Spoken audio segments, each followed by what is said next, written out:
Yeah, hello everyone. Yeah, welcome to today's tutorial. So today we'll be looking at the portfolio projects in R. So we'll be looking at a data analytic portfolio project using R, and we'll be looking at some few case studies. Okay. The data set is in the description. You can have access to the data set in the description, as well as just go to the GitHub and then you can have access to the data set. I'll be posting it in the comment section as well. So do well to download the data sets as we practice along. Okay.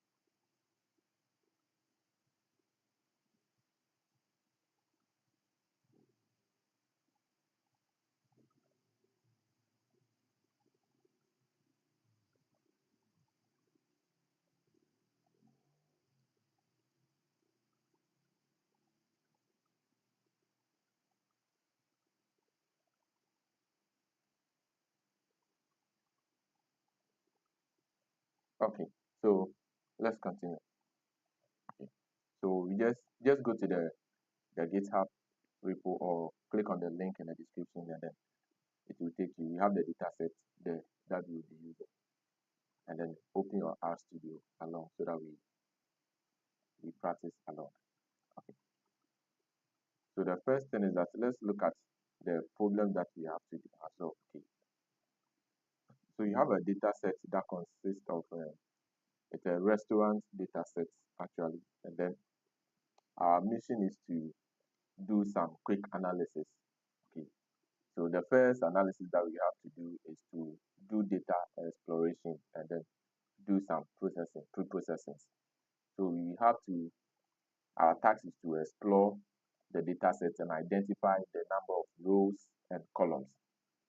We also have to check for missing values in each column and handle them accordingly. So if by chance there is any missing value in the data set, we have to handle them, whether we have to remove them, drop them, or um, impute them, however we want to do it, depending on the data set, the missing value. We also perform some data type conversion if necessary.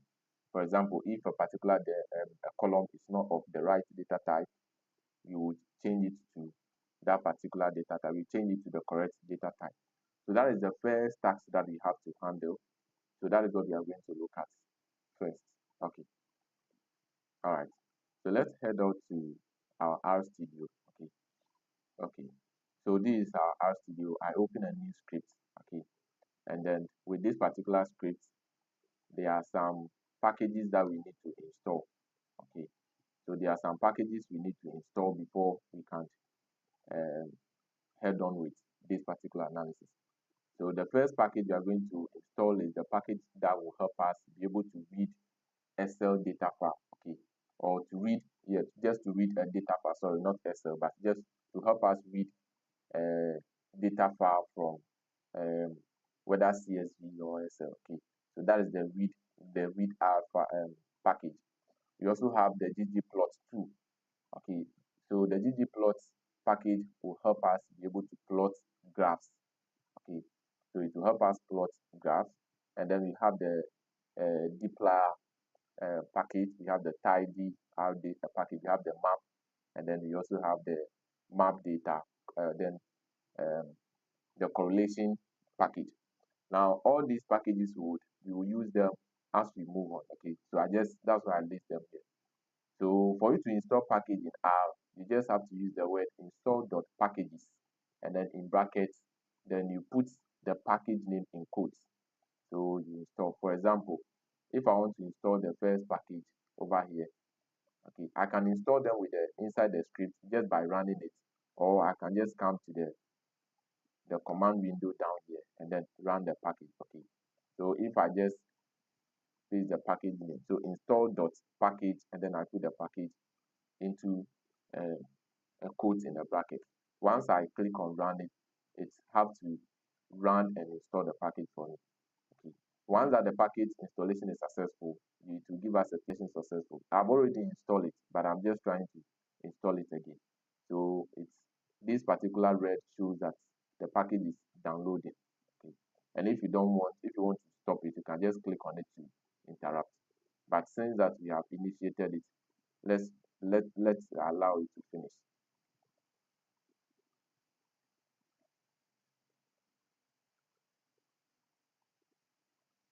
Now, for your information, for you to install the package, you need an internet connection, okay, before you can install the package. So you should always keep that in mind that for you to install any package, you need an internet connection.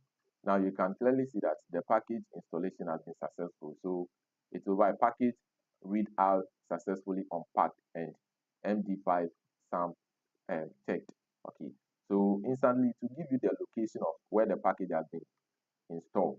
And this is where the package has been installed. The package has been installed in my directory. Okay, so that is it. Once the package is successfully installed, you will receive this particular notification. Okay, so that is how we install packages in app. So you do the same thing for all the packages that you are installing. Once that you are done installing all of them, the next thing that you need to do is that you need to load them. Okay, you need to load them. So to load the package, or we need to load or import. Okay, the right word is to import the libraries. Okay, once that all packages are installed, we need to import the appropriate libraries. So um let me write a comment. So we are now importing. Okay, so importing libraries. Okay, so I want to import all the libraries together. So libraries, so importing libraries, and then I'll start the importing library. And to import libraries in R, we use the library keyword. Okay, so we have library.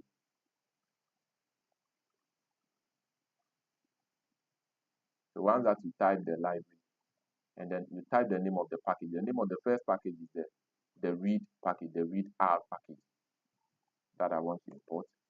Then the next one, so let me just copy the same thing and paste it throughout. So the next package is the ggplot. So ggplot2. The next package, is the dpla.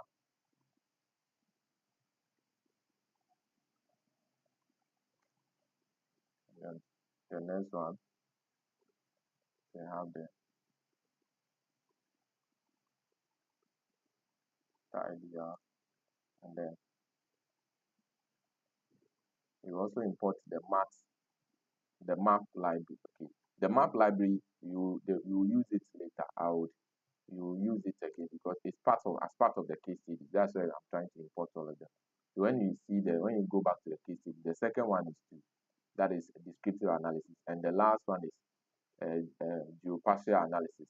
So this is where the map library and the map data library will be used. So we need to visualize locations. So that is why those libraries are needed. And for descriptive analysis, for the explorations, we have to do some graphs, description. You have to explore to do some graphing. That is why we need a lot of graphing libraries. Okay. So the next library is the map data. We have the map data. And then the last library is that the correlation library. So here we will use the correlation library to do correlation plots. Okay, all right. So once that all the libraries are ready, the ones that we have you've written all the libraries, you need to run it so that they will be imported into your system. So let me run all of them. Good. So once all the libraries are loaded, they will all indicate that all the libraries have been loaded successfully. So let me claim this. And now we can now start with the first thing. So the first thing that we need to do is to import our data. So the first thing that we need to do is to load the data. Okay, because the first task over here is to explore the data. So we can just the whole of these things and make it as a comment. So over here, so I'll just put a comment here. Let me make it like this: data exploration and pre-processing. Okay, so with that, I just go down and then give another comment. Load. So I want to load the data set. To load data set. So now, for me to load the data set is saved in over the data set is saved in my file. Okay, in this particular location. This is the data set. So, all right. So this is the data set, and because the data set is saved here, I'll copy the address of this particular folder. So let me just copy the address of this particular folder because that's what I will be using. Okay. Now, don't forget that when you open the new script, try to save it before you start doing your work. Okay, try to save it. Okay, so um, I'm loading my data, so I will name it. I'll give it a name, data, and I want to load it and assign to this particular variable called data. And for you to read or for you to read as any data, you use the read dot. Okay, read.csv. Then I'll put it in quotes. So I'll open a quote and then I'll paste the location. That is the part of the data set. Okay, and then now one thing that you need to know is that when you copy, it will be backslash inside, or sorry, forward slash inside these ones. But this forward slash you have to change it to the backslash. Okay, so you change it to this one. So you change all of them to that. Okay. Now I have copied the location, but I have not added the name of the data set. The name of the data set is actually a CSV file. Okay, so the name of the data set is dataset. So over here, I'll put another backslash and then I'll type the name of the data set. So data set dot is a CSV file. So dot CSV. So I'll do this dot CSV. So once I complete this, I can run this particular code. Okay. So now I have loaded my data set successfully. For me to check, let me give comment and view some maybe just some few data set from it. So let me give comment view. Okay, view 10 rows. So let me say view 10 rows of the data set. Okay, so here I'm going to use the head function. The head, and then I'll type in the data that I want to view. Okay, so you can see that when you type the head, you have the parameters, you have the x and then the next one. So the x represents the data that I want to read, and then I want to read only 10 of it.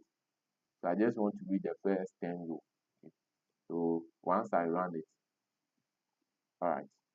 So once you run it, if you see the first 10 rows of the data set, now when you open it this way, you can see that now it has breaking it down. The reason is that all of them cannot be of the same, they cannot be on the same, what do you call it, rows. So it has breaking it down for us.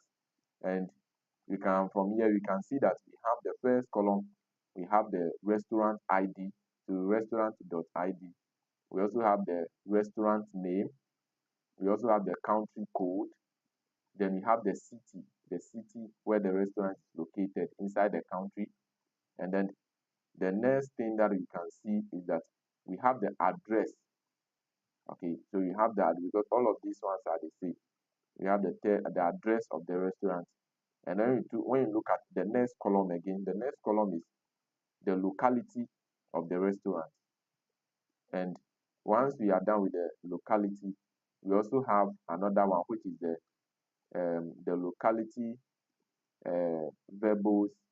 Then we have the longitude, then the latitude. Okay, so those are the things. And then we also have another columns.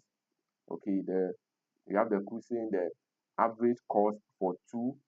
We also have the currency. We have, and then we have the has table booking. Okay, so it's kind of like this one kind of represents something like, okay, the either table booking or online booking. So it's kind of two things. So one that we see, it has table booking, that the restaurant has a table booking or it's fully online booking. But ones that you can see, it has table booking and you can see yes, yes, no, yes, no. So it means that some of the restaurants has table booking, some has online booking. And then another column we also have is has online delivery. We have online delivery. Then we have is delivery now, switch to order menu, the price range, the aggregate rating color, and then we also have rating test, and then we also have votes. Okay, so the rating test talks about whether excellent, very good, and stuff, and then the rating color, dark green, green, and all that, and then the rating itself, the aggregate of the rating, then the price. Okay, and then you also have the switch to order menu. So these are some of the, you can see that the some have categorical value. Okay, but this alone will not give us much information. So we need to explore the data further. Okay, so we need to explore the data further. And then what we will do is that we explore the data set, okay, and identify the name, the number of rows and columns. The first thing that was asked that we were asked to do is to explore the data set and identify the number of rows and columns. Okay, so we need to identify the number of rows and columns. So I'll give a comment and then I will say that. So explore. So explore the data set to to identify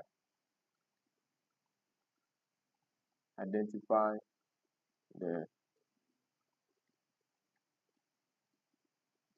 number of rows and columns. Okay, so once I want to do this, what I will do is that I will check. Now, one of the things that we can use is that we can use the end row and then the end column. Okay, the end row will check the number of rows that we have, and then the end column will also check the number of columns that we have. Okay, but what I want to do is that I want to print some statement indicating that, okay, the number of rows is this and then the number of column is this. So as in the tutorial we learned yesterday, we have the two types of the print. Either you use the print or you use the cuts. Okay, so I'll use the cuts. So I'll say cuts. Okay, so I'll use the cut then. So I'll say that. So I'll use the cut and I'll say number of, okay, number of rows. Then, okay, number of rows, and then I'll put comma, and then now I'll now print the number of rows, which is n. I'll use the n row. Okay, then what do I want to do? I want to check the number of rows of the data. So it takes only one parameter, so data. So this is what I want. And then I want to jump to the next line. I want to jump to next line so that I will print another one again.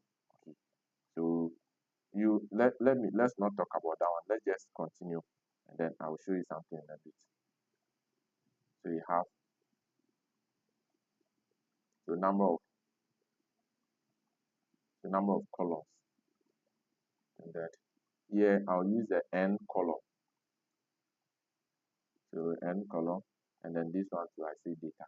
Okay, all right. So this is what we have. Now let's run this, and then we see the outcome. Good. So you can see it has given us the outcome. It has given us the number of rows is this, and the number of columns is this. But one thing is that right after that, it continue with this particular thing. We don't want that. We continue with this particular thing. That is the next command. Okay, so because we don't want that, we will come back to this one and then we give command and we jump to next line. We use the forward slash plus n, forward slash and then n to jump to the next line, and that one we put it in quote. So we have forward slash like this and then small n. So once we do that, it means that we are telling it to jump to the next line. So that's what we are trying to tell it. Okay, for the first one. So let's rerun this and then let's see the output of this one. Good. So you can see that it has now run it well for us. You can now see that the number of rows and then it indicates the number of rows of our data set. And then it's also the number of columns. It also indicates the number of columns, which means that our data set contains 9,551 rows and then 21 columns. Okay, and we can even count it from here. These are the number of columns. So this is the first column, the second column, the third column, the fourth column, fifth, like in that order. Okay, so you can, but once that we have been able to indicate it here, there's no need counting again. So that is our first statement. That's our first question that we have been able to answer. The first question we say that explore the data set and identify the number of rows and columns. So once you are doing this, you have to be documenting as well, so that you will be doing everything at the same time. You don't have to write all codes before you come back, because this is a case study that you are doing. It's a task given to you. So you have to give a feedback to your client. So because of that, as you are doing, as you are progressing, then you are documenting as well. Okay. So you can open your Word document and then you also start documenting. Okay. So that you'll be indicating, okay, the number of rows is this and the number of columns is this, before you go and do another thing. The next thing that we need to do is that say that check missing value and handle them accordingly. Okay. So as a way of learning, we are learning. So let's open Word document and start documenting our finding. So let's also start documenting our finding before we even move on. Okay. So the first thing is that I'll try to copy the heading of this one, the first one. So okay, data exploration and pre-processing. I'll use it as a heading. Okay.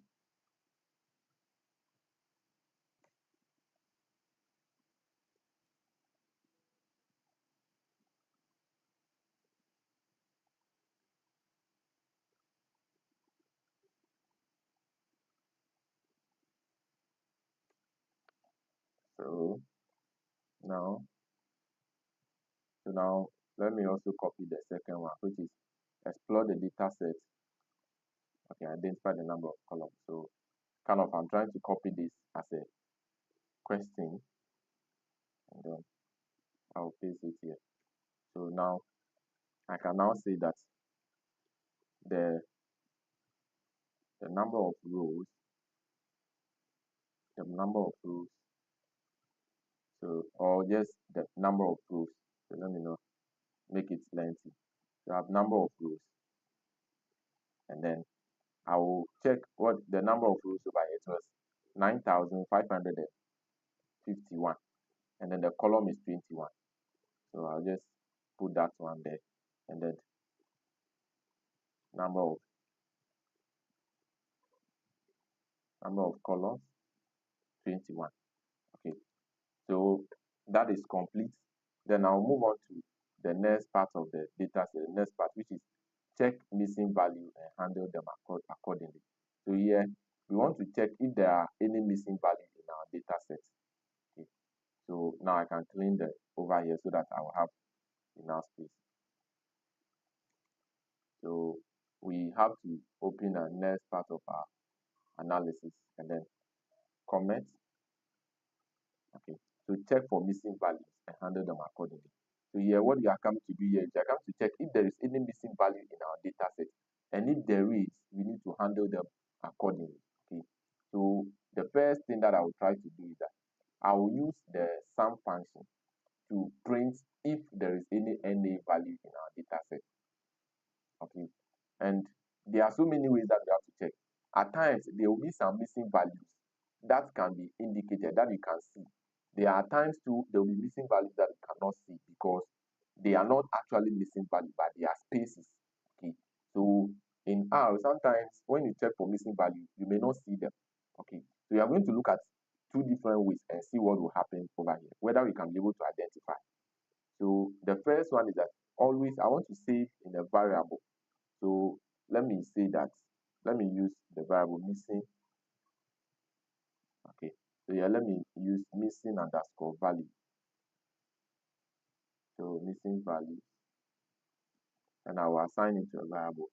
And I'll use the sum function to sum. So I'll say sum, and I'll use the is dot that is na. Okay, is dot na, that is it's the is dot. Once you check it, you can see that is dot na. You see that's not available, missing value. Okay, the na is a logical constant of length 1 which contains a missing value indicator. Okay, so this particular, it will check if there is any missing value inside our data set. Okay, and the sum function, what the sum function is going to do is that if there is a missing value in our data set, it will sum up all of them, add all of them together for us, and save the total number of missing value to the variable name missing value. So that is what I want to do. I want to sum up all the missing values in the data so that I can return a total number, and I'll say that okay, our data set contains a total of so and so missing value. Okay, so that one I'll open brackets and I'll put my data there. Okay, now as soon as you open the data, you type the data, you can also see your data over here, just as we saw yesterday. Okay, you can see all the columns. Okay, now when you open the real data set in Excel, you won't see the headings to be, for example, rating.test. That is not how it will be. It will be rating space test. Okay, but automatically I'll convert all those spaces to dot dot dot for us. All right, so when you are also referring to the data set over here, that is the name you are going to use. So now I can now run this particular one. So let me run this. Okay, and now let me come and call the missing value here. Let me come and call the missing value here and see. So it's telling us that our data set contains all 0 missing value. That there is no missing value. Okay, but we can't be convinced instantly. We can't be convinced that our data set contains no missing value. There could be also empty spaces which it's not capturing. So let's also use another method. Let's use the same method, but nowadays let's sum missing values if there are missing values inside. Okay, so this time around I'll use maybe I'll use empty. So I'll say that empty value. This, oh sorry, this is not where I'm supposed to write it. Here. So I'll say that empty underscore value. So empty underscore values, and I'll assign it to a value. Okay. So okay, let me give this one comment so that say that so check for check for missing check for missing values. Check for missing value. And then this one I'll give it a comment and say that check for, so this time around I'm checking for empty value. Okay. Empty, check for empty values. And now I'll come back to my data. And I'll also use the same sum function. So I'll say sum, and inside I'll say data, okay, equal to.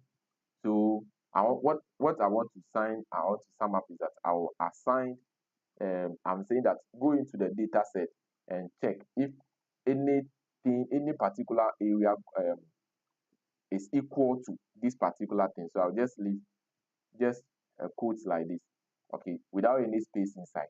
Then I say that if there is any in your in the data set, if there is anything like that, sum all of them up for me. So this one is to sum up all of them together. So right now, if I run this and then go and check empty spaces, so you say that error object empty values not found. Yes, I'm supposed to, let me select everything and run. Object empty values not found. but I indicated data. So, okay, let me use double quotes and see. Okay, now let's run it.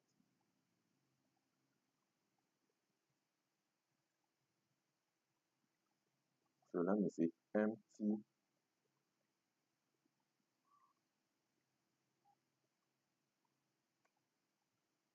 the object empty value is not found. I have empty values.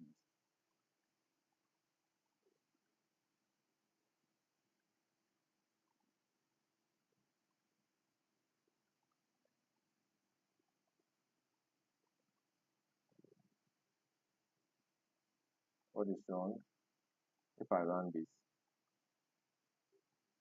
one work. But if I run this, oh, okay.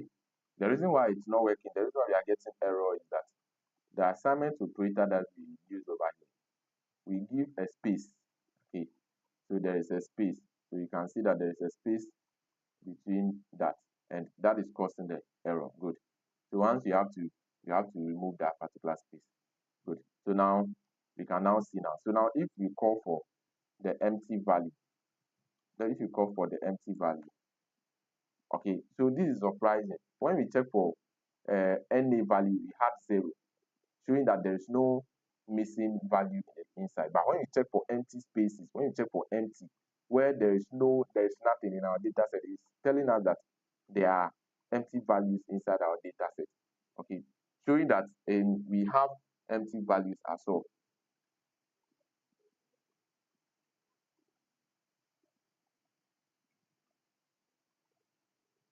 Okay, so that is what we have right now.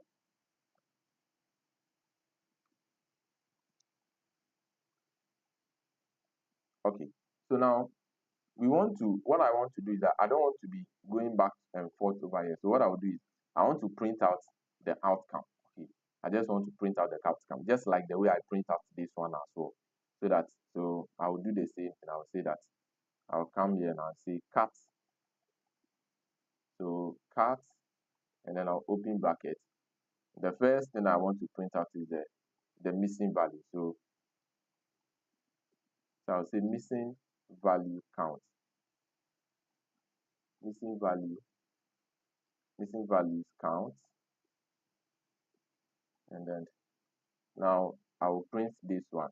I want to print the missing value over here. I know it's 0, but I want to print that as an outcome, and then I want to give it a sequence, a next line. I want to print it on the next line. So this, and then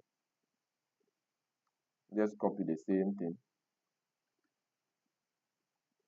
do the same thing, and then print it out and print this out. And this time around, it's empty.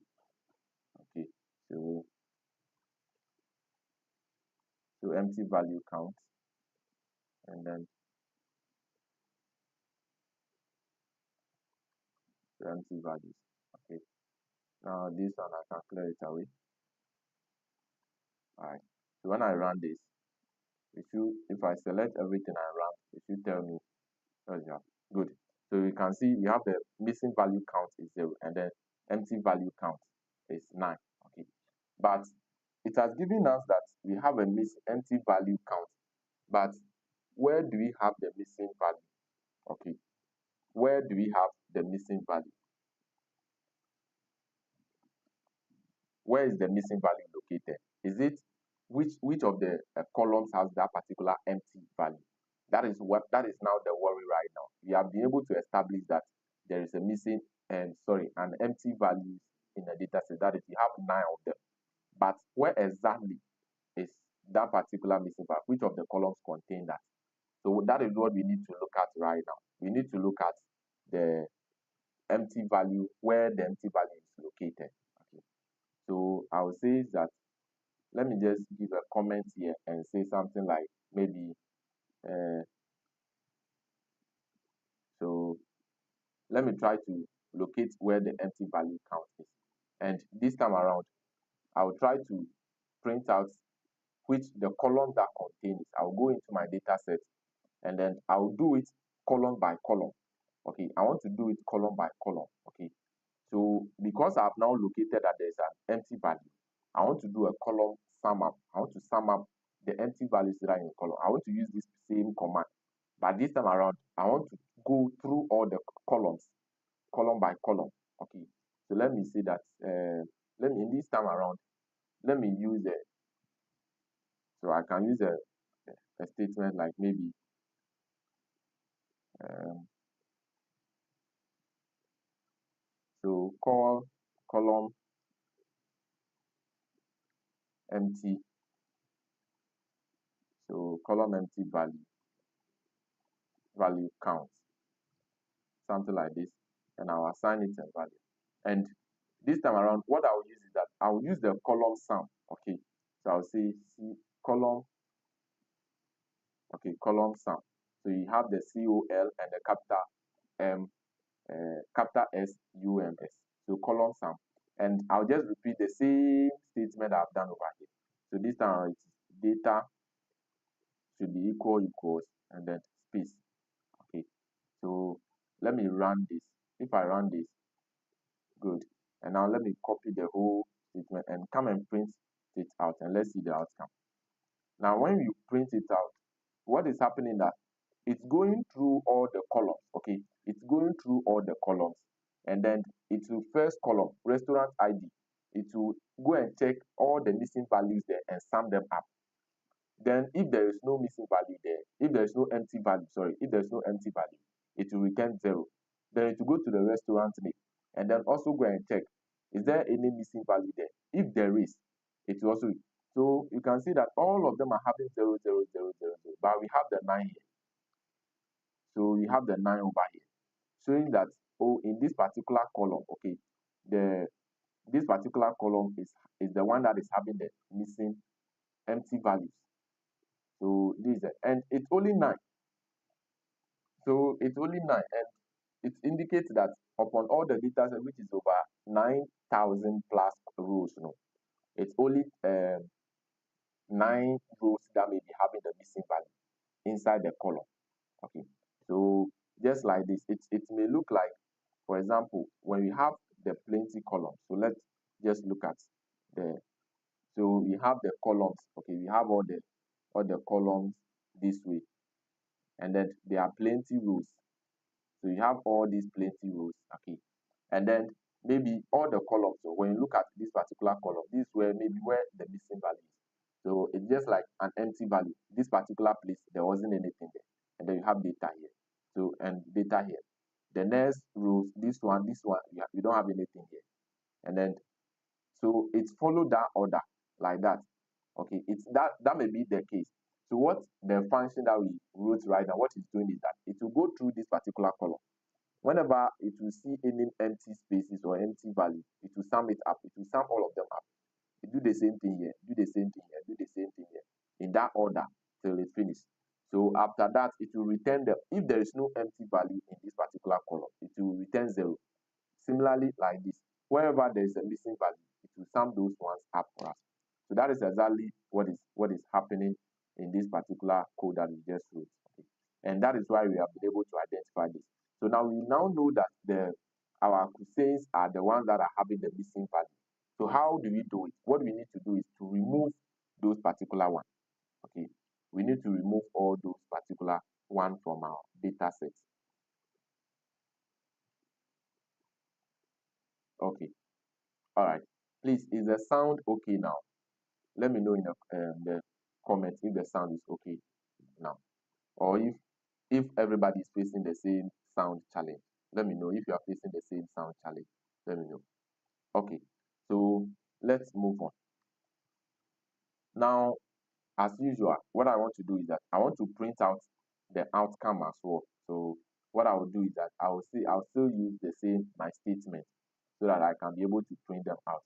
Okay, in this order, I want to print them one by one. So let me just use the same count. Okay, so I'm going to use the count, the cats. So I'll say cats, and now I will say that empty value count.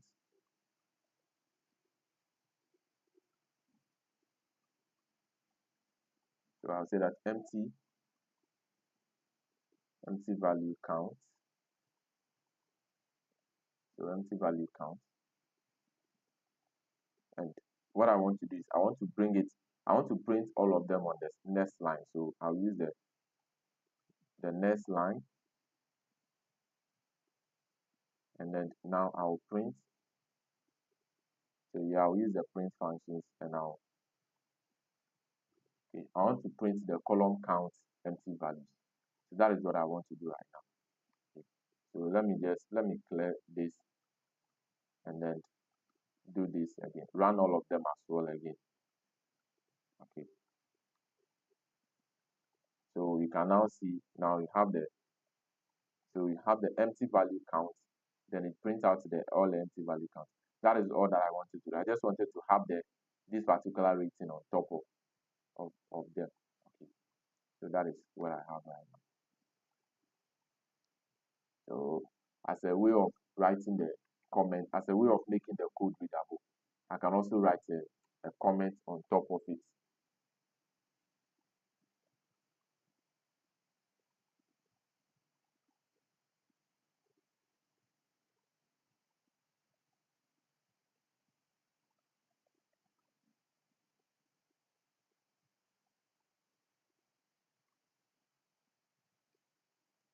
So let me see, check. So checking which columns have the empty value. Okay, have the empty values. Okay, all right. Okay, so please let me hear from you. Let me see in the comment section if you are still having difficulties in hearing me. Okay, if you're having a difficulties in hearing me. Okay, so let me see in the comment section if you are still having difficulties in hearing me.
Okay, so let's continue. Okay, I believe now you can hear me clearly. All right, so let's continue. So now the next thing that we want to do is that we want to check for, um, we've now been able to establish where the missing value is. Okay, so we now have been able to establish the missing value. The next thing that we need to do is to be able to remove them. Okay, how do we remove those particular missing values? Because we have been able to establish that yes, there is a missing value or missing column in our data set, and we know which one contain them, which particular column contain them, which is the crusade, which is this one, contain this particular, is the one that contains the missing value. We need to remove it. Now, there are so many ways when you are dealing with missing value. We know that with a missing value, if there are many and you try to remove all of them, it will have effect on your data.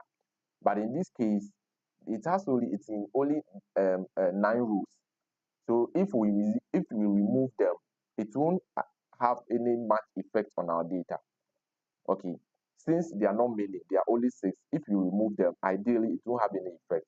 So what you will do is that you will try to drop those columns so that we will not have any missing value, any empty value in our data set again. Okay, so what I will do is that I will drop. Okay, so I will will say that, I'll write a comment, I will say that, okay, so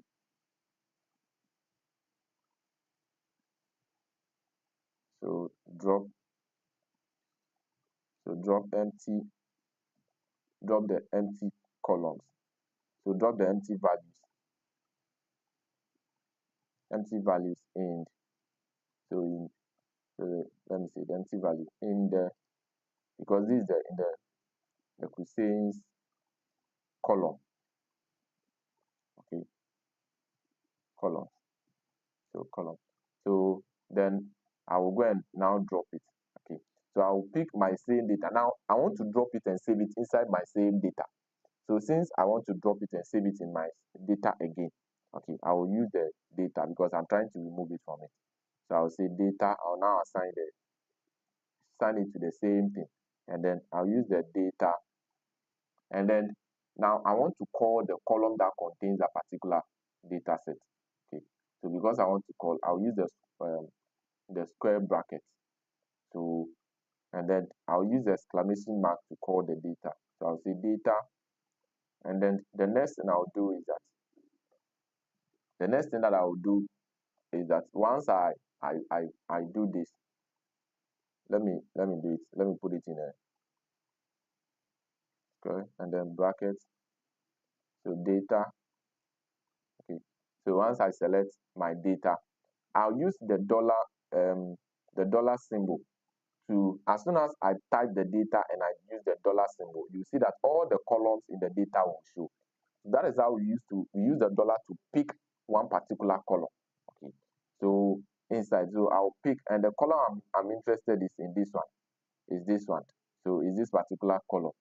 So that's where our data, because based on this particular check that we've done over here, we identify that it is that particular column that contains the missing value. So I'll use this statement, but when I come here inside this, I'll indicate the equal to, and I'll say that, okay, when you see, wherever you see any missing value like this, then I'll come out of this, and then I'll use the word drop. Okay, so I'll use the word drop.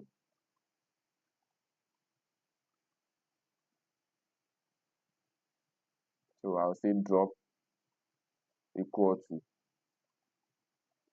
false. So let me run this particular code. So once I run this has been successfully run. Okay. So for us to check if there is still missing value inside, let's check again if we still have the missing value inside again. Okay. So in that case, what I'm going to do is that I'm going to copy this same statement over here to check.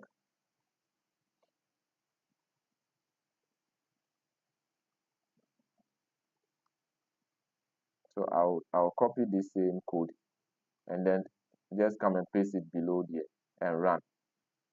But I'm not looking for this one. I'm not looking for the missing value. I'm only interested in the empty value. Okay, so because I'm only interested in empty value, so check for empty value. So that is what I'm trying to do over here. I'm just only interested in checking for the empty value. Okay, so this is what I'm interested in.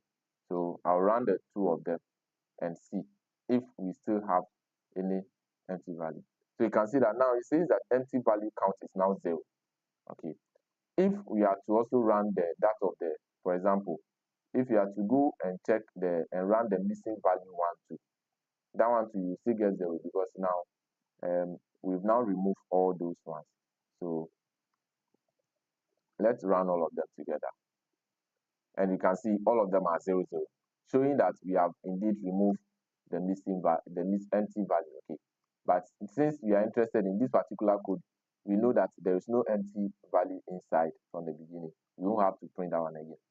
So now we have dropped the empty value as well.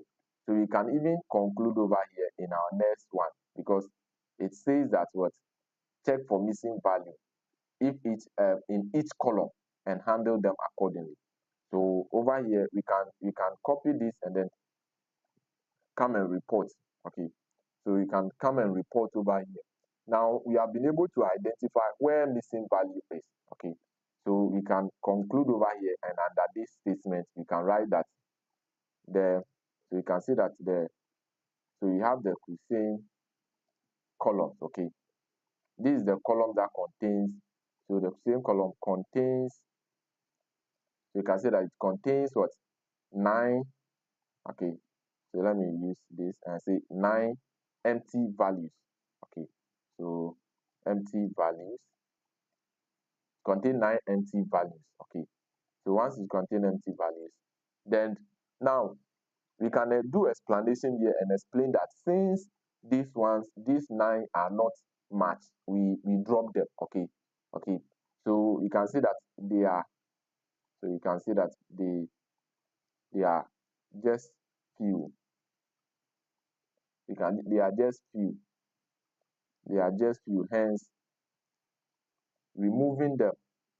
So you see, hence removing them won't have any effect, on, so it won't have any effect on the data. Won't have effect on the data. Okay, so therefore we drop them. Okay, so therefore we dropped them. Okay, so you can conclude this way. Okay, so you can conclude this way and say that yes, this is our explanation to the reason why we dropped them. Okay, these are just a few of them. There are so many ways that you can always conclude with your or you can write your conclusions of some of these things based on how best it suits you. Okay, so we move on to the next one, which is says that perform data type conversion if necessary. Now, for us to be able to perform a data type conversion, we first of all need to check all the data types that we have in our data set, okay, before we can be able to convert them. And once we are done with that, it says that analyze the distribution of the target variable. So the target variable is the aggregate rating, okay, and then identify any class imbalance. So that is what we need to focus on right now, because we need to, the first thing that we need to do over here is to go and check the data type. Okay, we need to check the data type, what we have right now. If we have any imbalance or whatever, we need to check all the data types. And to check the data type, we use the string function method. Okay, so right now over here, the next thing that we need to look at is that we need to check. So I'll write a comment and says that display. We want to display some basic informations about our data. So I'll say display basic, okay, basic information. Basic information about the data set. Okay, about the data set to check, okay, to check various data types. Okay, so with that one, it's just a single line of code. That is the str. Okay, we use the str, then data. Okay, so the str data. And once that I run this, I should be able to know the data type of all of them. Okay, so this is what we have, and that has given us a lot of information to deal with right now. Okay, and it's a lot, but you can see it's giving us all the columns and their data types. So we can see from here we have the restaurant ID is an integer data type. The restaurant name is a character, which is a string. The country code integer. The city character, the address character. We also have the locality. The locality is also a character. Then all of these ones are character. When you come to the longitude and the latitude, they are all numeric data type. Then the crusades are character. The average cost, the currency. Okay, here there is something here. the currency is a character data type. Okay, the currency is a character data type. So if we have to, if there is, since it's a currency, it from here to we can give an information. It is not like if it was to be money, like maybe $12, $3 and stuff, we should be able to convert that. But for a second look of it shows that it is indeed character, because it is actually the currency that is the main currencies. Okay, so those are, we have the name dollar, the name CD, the name Botswana, Pula, and all those stuff. So those are showing that that is the currency. So indeed, having it as a character, it's okay. Okay, and then has table booking character, has online delivery character, all of them. The switch to other menu character, the price integer, so accurately, average rating numeric, rating color character, rating text character, vote integer. So our data set has a quite okay, which is okay for us. The data type that we have is actually what we are expecting. Okay, since that is what we are expecting, we won't waste much time of it. Okay, we won't waste much time of it. But what we should be interested in next is to check if our data type is having, like if you have a duplicate in our data. Okay, what you should be checking right now is that, do we have any duplicates in our data? So if we have a duplicate, then we should think of a way that we can actually remove them.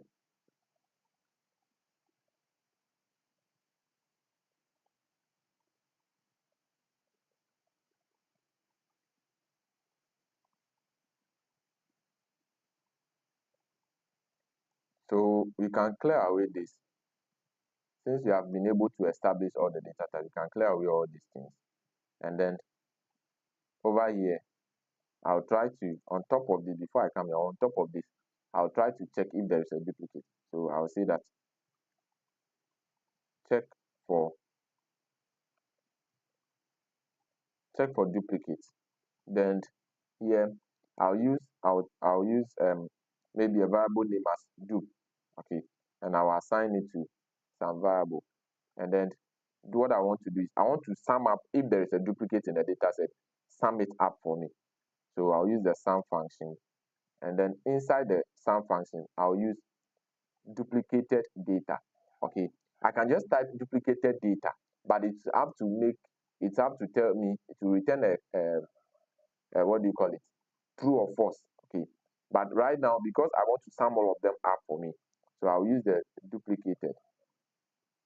So duplicated, and then inside the duplicated I'll type the data, because I want to check the data whether there is a duplicate inside, and I want to return this. Okay, so I'll use the cat. I want to print out some information, so I'll say cat, and I say the number of duplicates. Okay, the number of duplicates rows. So the number of duplicates rows, the number of duplicate rows. Then I'll use comma, and then I'll type the dup, because that is the name of the column I've created. So let me run this. Good. So it's telling us that the duplicate rows are 0. So we don't have any duplicate row in our data. So since we don't have any duplicate row in our data, we can move on with our analysis. Okay.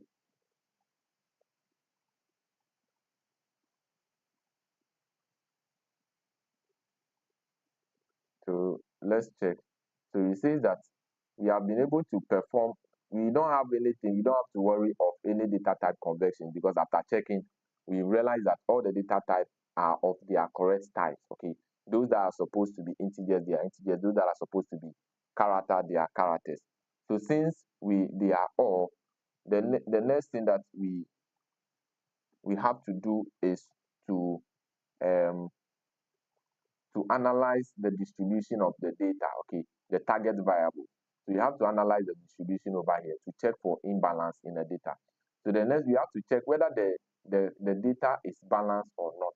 And one of the ways that we have to check is we can use the summary statistics. Okay, so with the summary statistics for us to know if a class is balanced or imbalanced is that we check for the mean and the median. Okay, the closer the mean and the median are indicates that the data is balanced. But if they are not close to each other, if the difference between them is wide, it means that it is not balanced. Okay, and with that we can perform some data imputations. That is, if we would be building maybe machine learning, but since over here we are not building machine learning, we are just going to check whether the data is balanced or not balanced, and then we just report our finding, and then that is all that we need to do. Okay.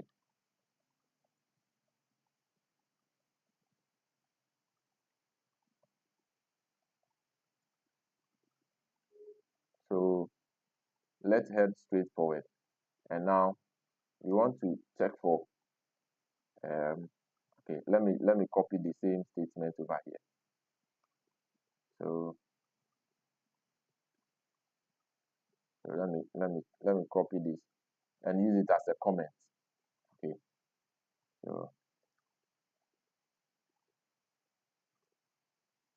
So it says that analyze the distribution of the target variable, the aggregate variable, and identify any class imbalance.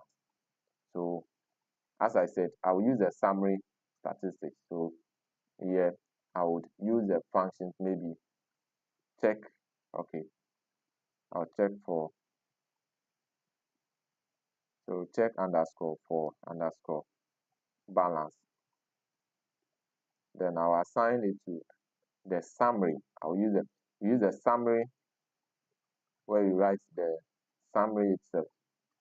Then the summary, and inside the summary I want to, it's actually, I'm looking for out for only the aggregate rating. Okay, so I'll call out that particular column alone, and I'll use it as user data, and then the dollar sign.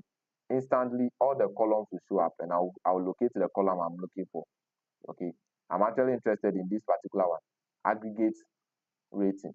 Okay, the aggregate dot rating. So once I check this, I'll use the print function to print. So I'll print check for imbalance. Okay, so I'll run this, and then instantly to display the, or it display the summary statistics for me. So we can see that the minimum, the mean of the, that is the minimum, is 0. Okay, the minimum is 0, and then we have the first quarter is 2.5, the median is 3.2, and then the mean is 2.6. Okay, very far away. The mean is 2.5, 2.6, which is far away from the median, the third quarter, and then the maximum. Our focus is into, we are focusing on only this. Okay, so since they are far apart, we are having some kind of indication that perhaps there may be imbalance in the data set. Okay, so we can just say that there is an imbalance, but let's do further, let's go a bit further to check and see if indeed there is an imbalance. Okay, so let's go further, and this time around what we are going to do is that we will try to tabulate the aggregate rating, and then when we tabulate the aggregate rating, we would what do you call it, we would look at it, compare it with the what do you call it, the mean of the same tabulation. Okay, so that you compare the two of them. Okay, if they are equal, if they are either equal, or if the target variable is less or equal, then it means that equal to the mean, it means that our data is balanced. But if it is not, then it means that it's imbalanced. So let's look at it a bit. So I will say that, so I will continue over here, and I'll say maybe let me name it target. Okay, target underscore count. Okay, so what I want to do, target underscore count, and then so here I will then tabulate. I'll use the table. Okay, I'm trying to put the only this, but the aggregate into a table. So I'll say table, and then data, then I'll use a dollar sign, and then I'll say, once I start typing aggregate, it should pop up. Okay, so this is what I have tabulated, and then I'll try to use check. I'll use some check. Okay, so let me give a comment and say that check for, okay, check for the check if, let me say check if distribution,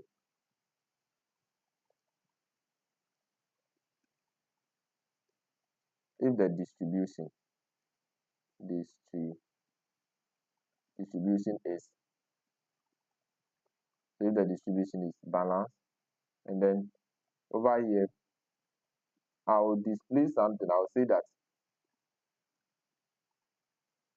so I'll use an if statement. I want to use an if statement to print out information. So I'll say that if, so first of all, let me allocate this to something and say that is underscore balance. So it's underscore balance, and I will assign it to this.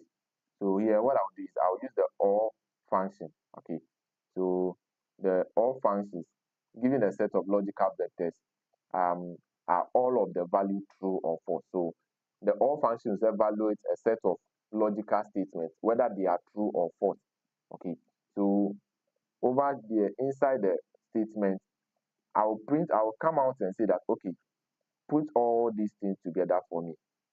And then the first thing I want to look at is that I want to compare the aggregate function the aggregate rating that I've tabulated. I want to compare it with the mean of that same thing.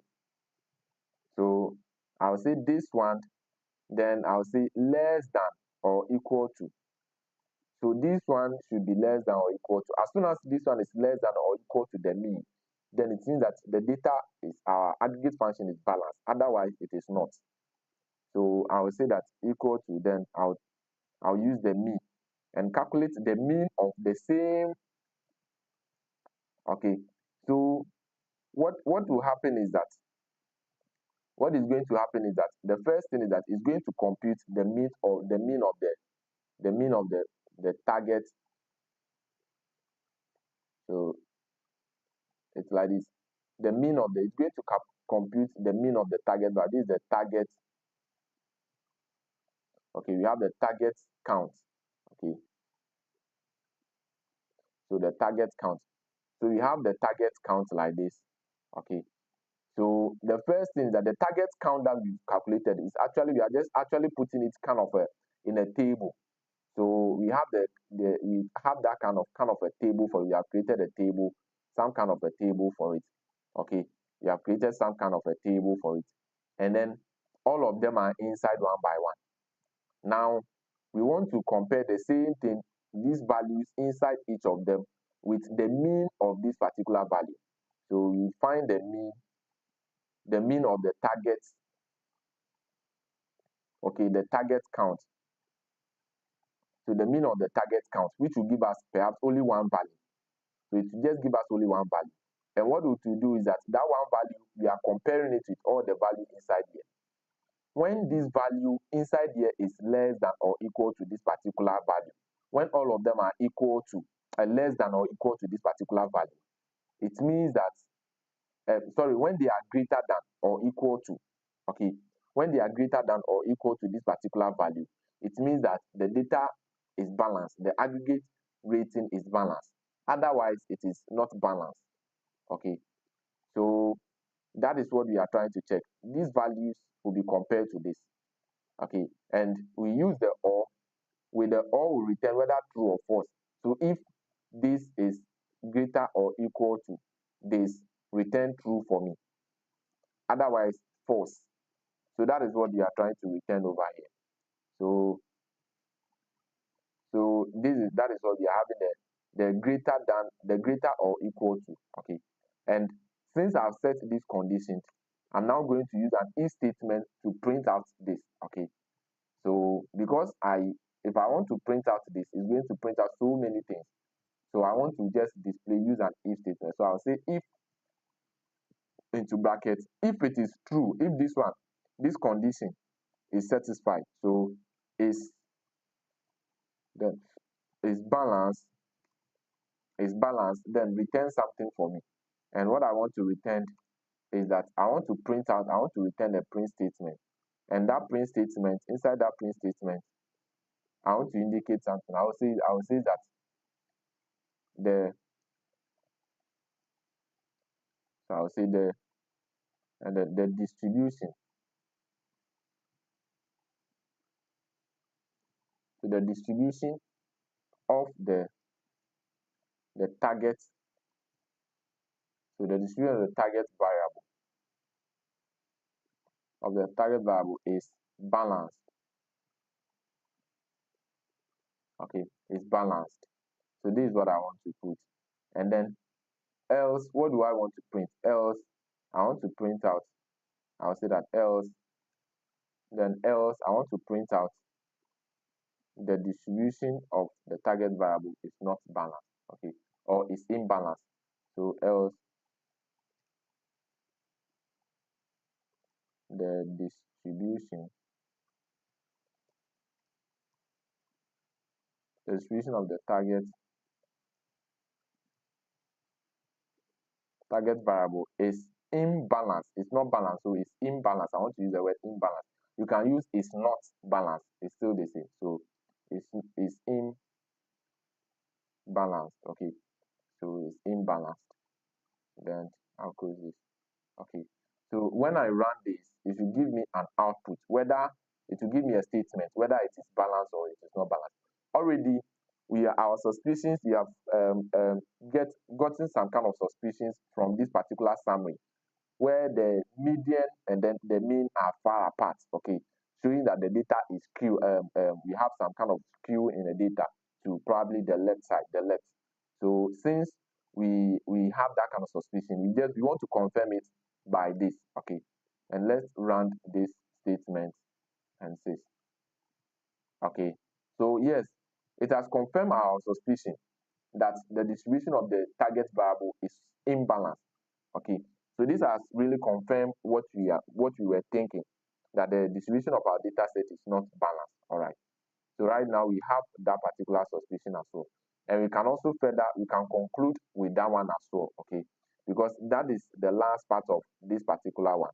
So we can go into our um, analysis over here, and then we conclude that the distribution of our so we can say that the distribution of our target variable is not balanced. Okay, so you can also come here and then you can say that because it's part of the same statement, you can say that additionally.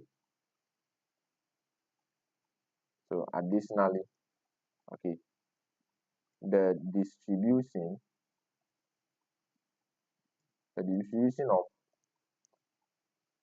of the target variable of the target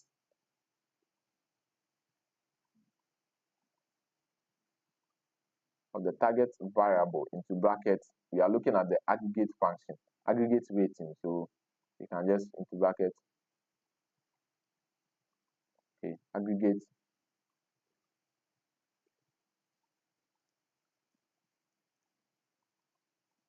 rating is not balanced.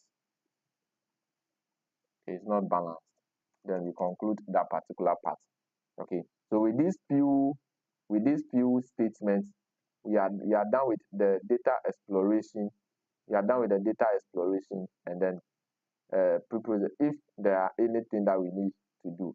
For example, since we will be moving further for machine learning, or there is nothing else that have been asked over here, this has confirmed all that we need to do for the first part of the analysis. So we can now move on to the second part, which is the descriptive analysis. Okay. So descriptive analysis.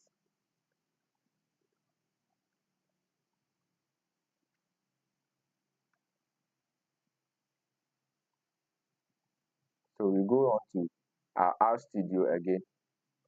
Now we then move on down. Okay. So this is part, I would say that descriptive analysis.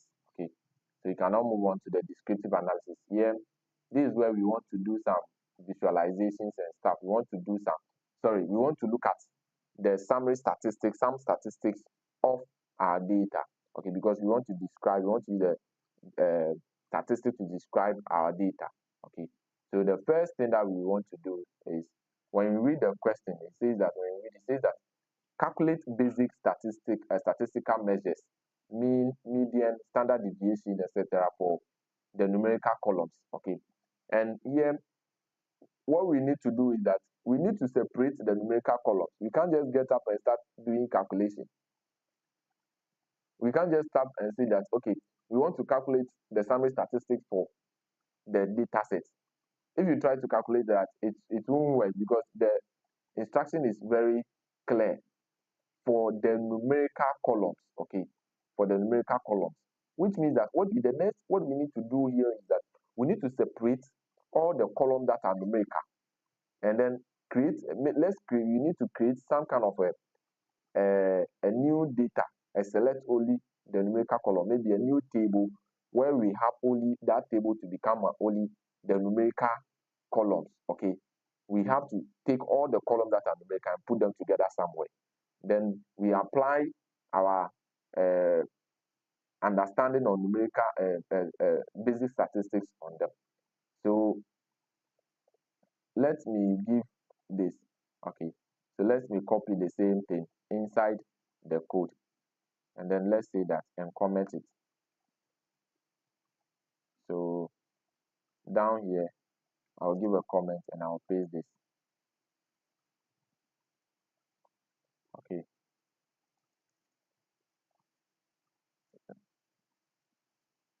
okay, so right now I want to select numerical columns. So let me give a column. I only want to select columns that are numerical. So select.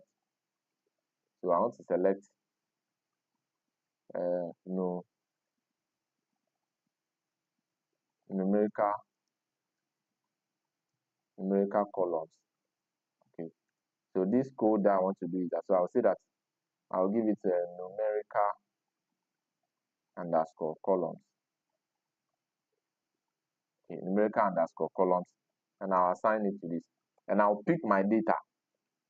I'm actually going inside my data set, and then inside my data set, I want to apply functions where I can select only the numerical columns. Okay, so I'll use the square bracket, and then I'll give comma showing that, okay, I'm only interested in some part of the data. So I'll use the s apply. The s apply is actually going to put all those columns together. It's kind of like, it will work like, okay, pick this column, add it to this column, add it to this column. So that is what we are trying to do over here. So I'll say s and then apply. Okay, so s apply, and then okay, so we have this, and then inside I'll specify the data, comma, and the next thing I want to do is that I pick the data. All right, and I'm now telling the data that, hey, when you pick the data, when you pick the columns of each of the data, which of the column is numerical, which of the column is numerical, which of the column is numerical. So I'll use the is dot numerical. Okay, numeric. Okay, is dot numeric. It has appeared, and then that is all that I need to do. Okay, so that is all that I need to do over here. So if I run this, and now I come and call the numerical columns over here, it should select only the numerical columns for me. So you can see that it has created a new data for me. It has created a new table. Let me call it that way. It has created a new table with only the numerical columns. So those that are not numerical, those that are not numerical, and they are rather character or strings columns, they are not part of it again. So I now save that in the numerical columns data table that I've created. So you can see that the restaurant ID, the what do you call it? Country code, the longitude, latitude, average cost, price, aggregate rating, both. They are the numerical columns inside our data. Okay, so they are the numerical columns inside our data. So now I can now use my summary statistics. I can now perform my summary statistics over here.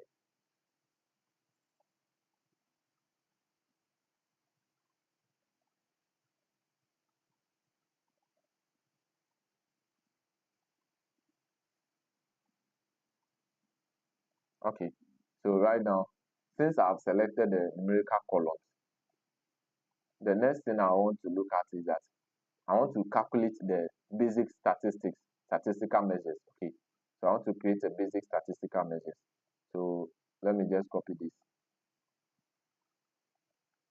and this and come and paste it here. I'll say that calculate basic statistical measures. Okay, and I'll use the word. Now I'll create another variable. So I'll say that summary underscore, okay, summary underscore stats, summary underscore stats, and I'll save it to this, and I'll use the summary function. And because I'm using the summary function, I'm not calculating the summary stats for the data. I'm only doing it for the data saved in the numerical column. So I'll call the numerical column. And now I can print out the summary. I can print out the summary stats. Okay. I can print out the summary stats. And now if I run this, first of all, let me clear this so that I can have space. So if I run this, it will give us the summary statistics of all of them. Okay.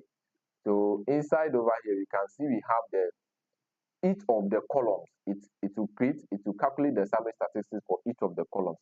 And we can see for the restaurant, what do you call it? The restaurant ID, we have its summary statistics below.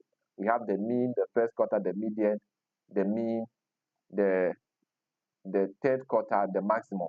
The same thing applies to the country code, latitude, longitude, average cost, price, aggregate rating, and then votes. Okay. However, there is one summary statistics that is not included in all of them, the standard deviation. So the standard deviation is not included in any of this. Okay. The standard deviation is not included in any of this. So for me, if I still insist and I want to get the standard deviation, I can come down here and then continue with the standard deviation. So let me just say that, okay, I have done this, but I want to calculate the standard deviation. So let me say that to calculate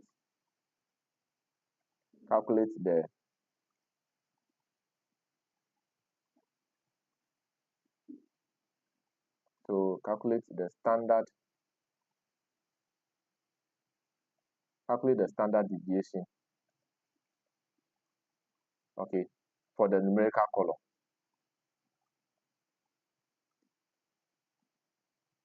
Okay, for the numerical column. Okay, and let me save that in the SD. Okay, so let me just say that. Let me just say SDs, and then I will save it here.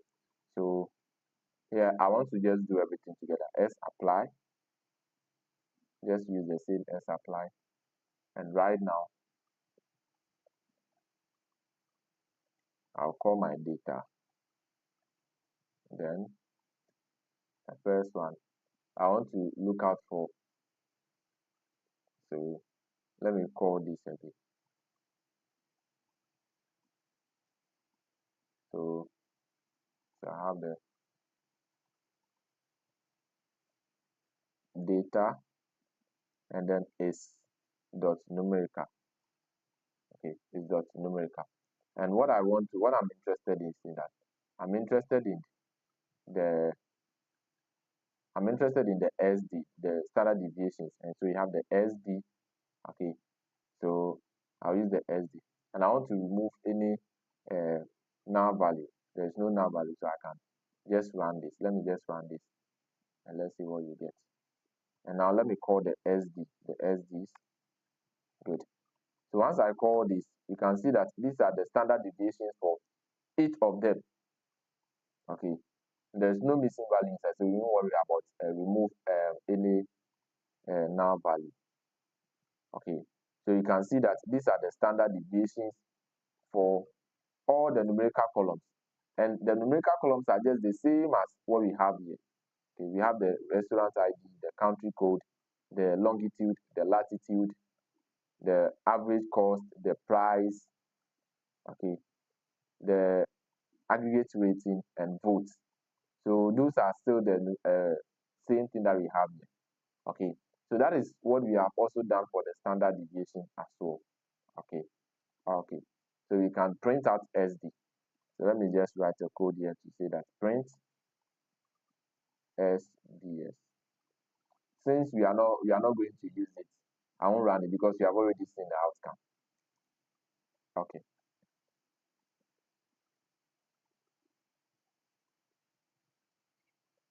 So that is the first part. The next part is that says that explore the distribution of categorical variables like country code, city, and the crusade. So we have to explore the distributions of this particular one. Okay. So let me say that.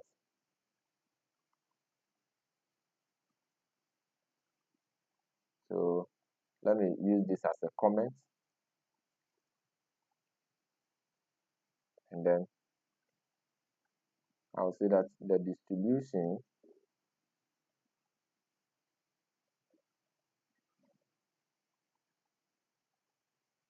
Okay. So these are the what we are interested in.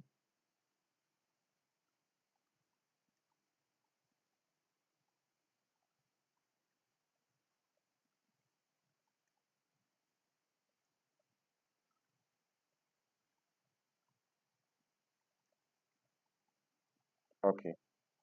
So we then move on. How do you explore the distribution of all this? Okay. One way that we can explore the distribution is by using um, either a chart, okay, using a chart to explore this particular distribution. Okay. So I'll try to create maybe a plot. Okay, I'll create a plot for the country code. Okay, and I will do the same thing across. I'll try to first of all visualize the country code.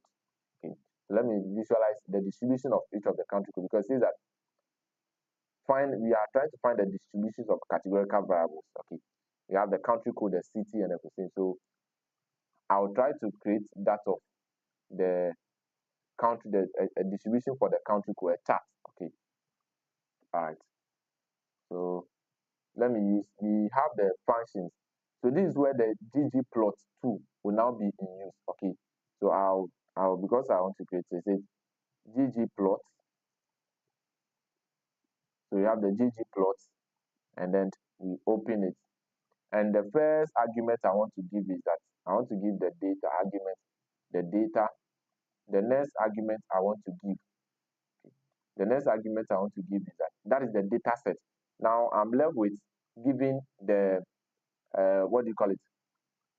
The columns, sorry, either the axis, the x-axis, the y-axis, and any other thing I want to do. And to do that in R, we put that in what do you call it?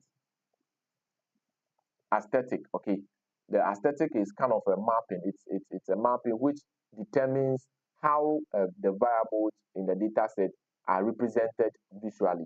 So the aesthetic actually determines how the variables should be represented.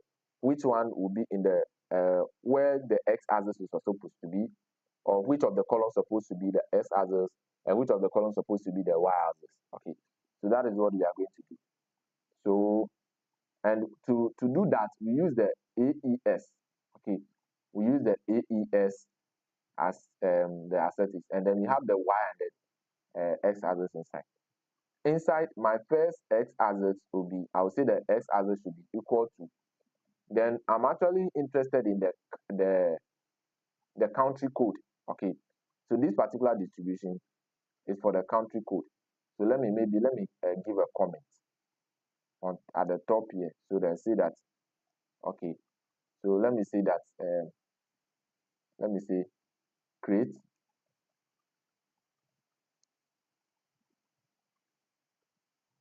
So create a count plot. So let me say create a count plot. account plot for country code. Okay, so right now, then this one I'll factor. I'll say factor, and when I say factor, what do I want to put in the factor? I want to put the country code in the factor. Okay, what was the name over here? See, I don't want to make any mistake, so let me just copy the name as it is in the data. So country dot code. So that is what I want to put inside. And then what else do I want to add to my bar chart? And for you to add any other thing to the bar chart, you use the plus, and then you move to the next line. Okay, you can even continue on the same line. It's still the same, but I want to continue. And then I want to use the zoom bar. Okay, with this particular function, it will help us to be able to set the colors that we want, that is how we want the bar to be filled. Okay, so the zoom bar will help us fill the color of the bar. Okay, so we say that we use the zoom bar, geo underscore bar. Okay, and then I will say fill because I want to fill, and then in the fill I will indicate a color. Which color do I want to fill by? Okay, you can say that maybe let me use a sky blue. So I want to fill the bar with sky blue, and we put that in quotes and plus. Okay, I want to also label the others, and that one we use the lab. Okay, we use the labs, and inside the labs, I want to open it. So inside the labs, I will indicate the title, the title for the bar, and then the x axis, the y axis as well. So that is what we do. So the first thing I will put is that I'll put title. So title equals, and then I'll put it in bar, in quotes. So this one I want the title to be distribution.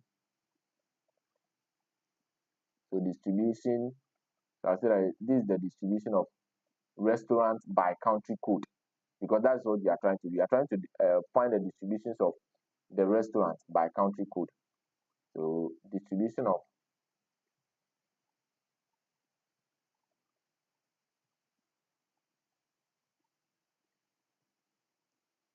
restaurant by country code. Okay, so country codes. And then once I'm done with this, give a comma, and I want to move to the next one and give that for the x. So x is also equal to, and in the x axis I want to name it country code. So I have the country code,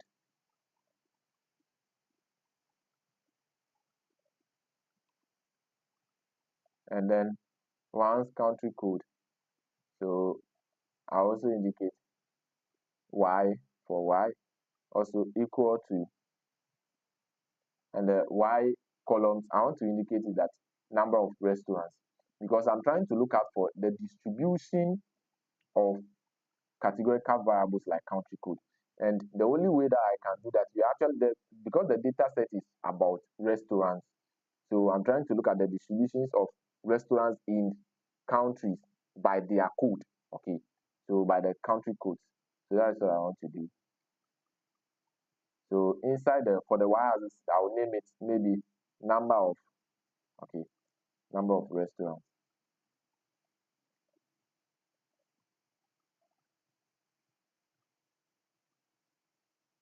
Okay, so number of restaurants. So once I'm done with this, because this is already closed, there's no need closing again. Okay, so once I'm done with it, I can run this particular thing. I can run it. Okay, so let's select all of them and now run and see the output. Good. So we have a chart here. So the chart will appear over here for us. And this is now the distribution of, if you want to zoom big, you can just click on this particular zoom to get the full picture of your chart. Okay. So good. So this is our chart. Okay, this is our chart, and this is the distribution of restaurants by country code. Okay. So the country codes are here, whilst we have the number of restaurants at the top over here. So this is enough for us. Now the data is a lot, so this chart should be okay for us. However, if we want to select some cities and only some countries and visualize, you can also do that. We will look at that when we are doing the next one, because we can't visualize all of them. All right.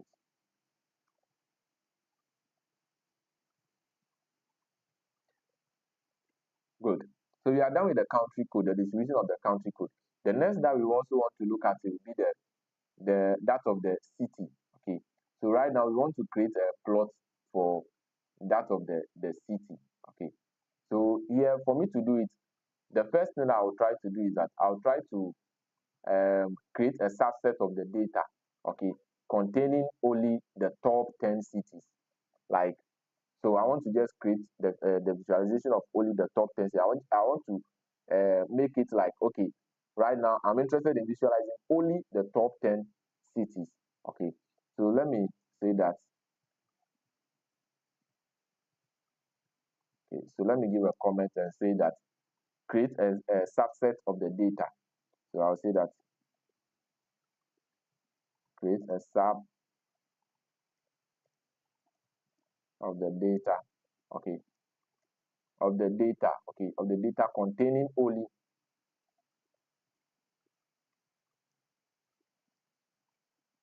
the top 10 cities. Okay, only the top 10 cities. And then I'll say top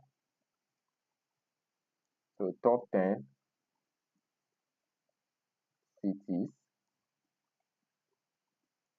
top 10 cities. Then I'll assign it to this variable, and I'll use head.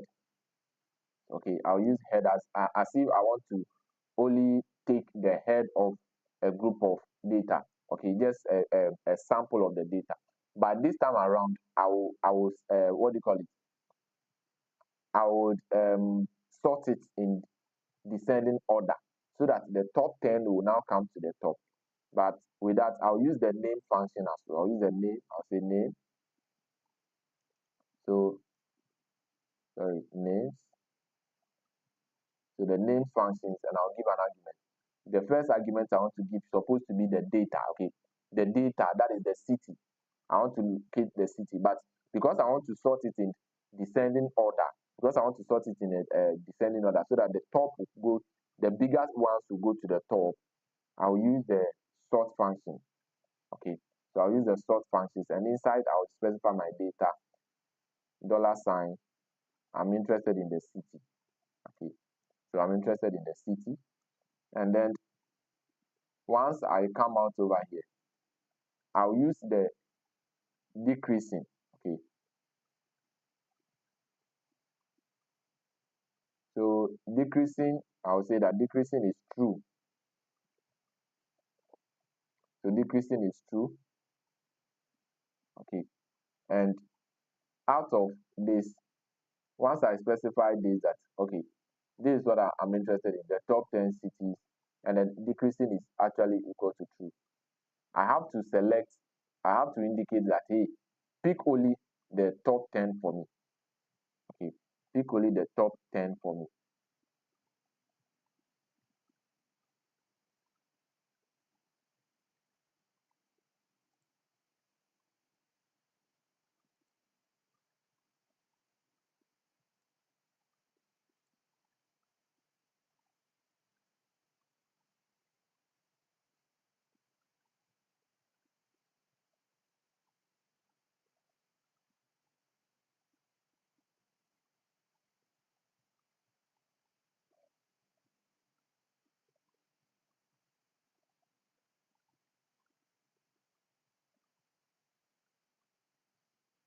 Okay, so this will be okay. But I think I should, okay, let's just run this and see if we will get what we are looking for. And then error in names, sort, decreasing, two argument passing to names which require one. Oh, okay. So it's the name supposed to take only one argument, but we are passing two. So let me pick this and use a table inside the whole of this. Let me copy the whole of this away. So let me cut this. Okay. So let me cut this. Okay. Okay.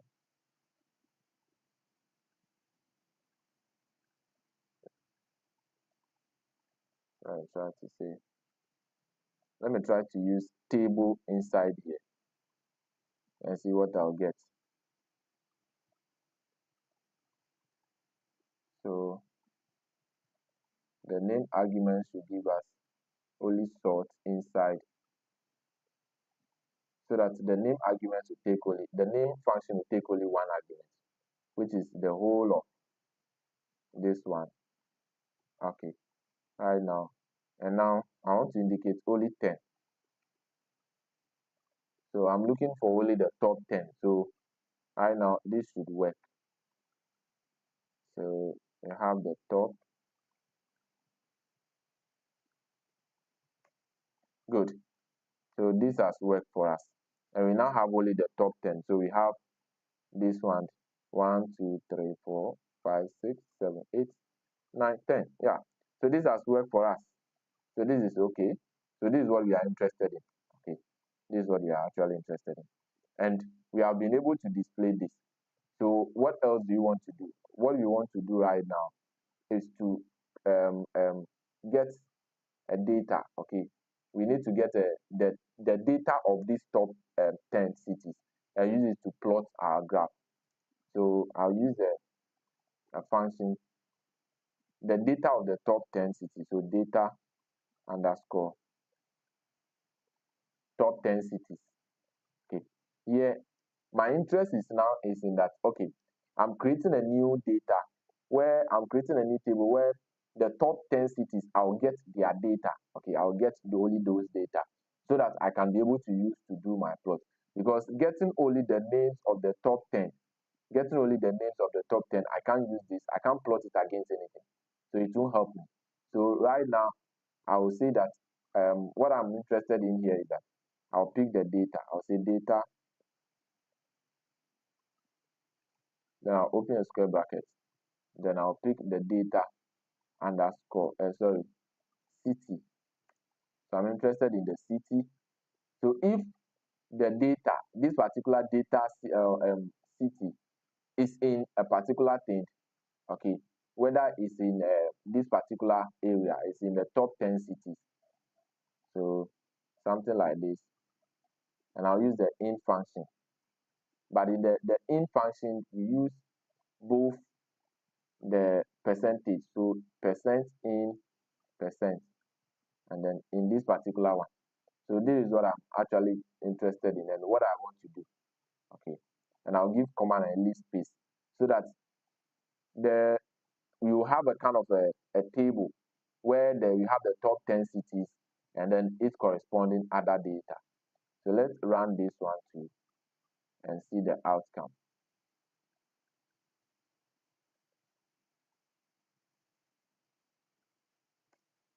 Good.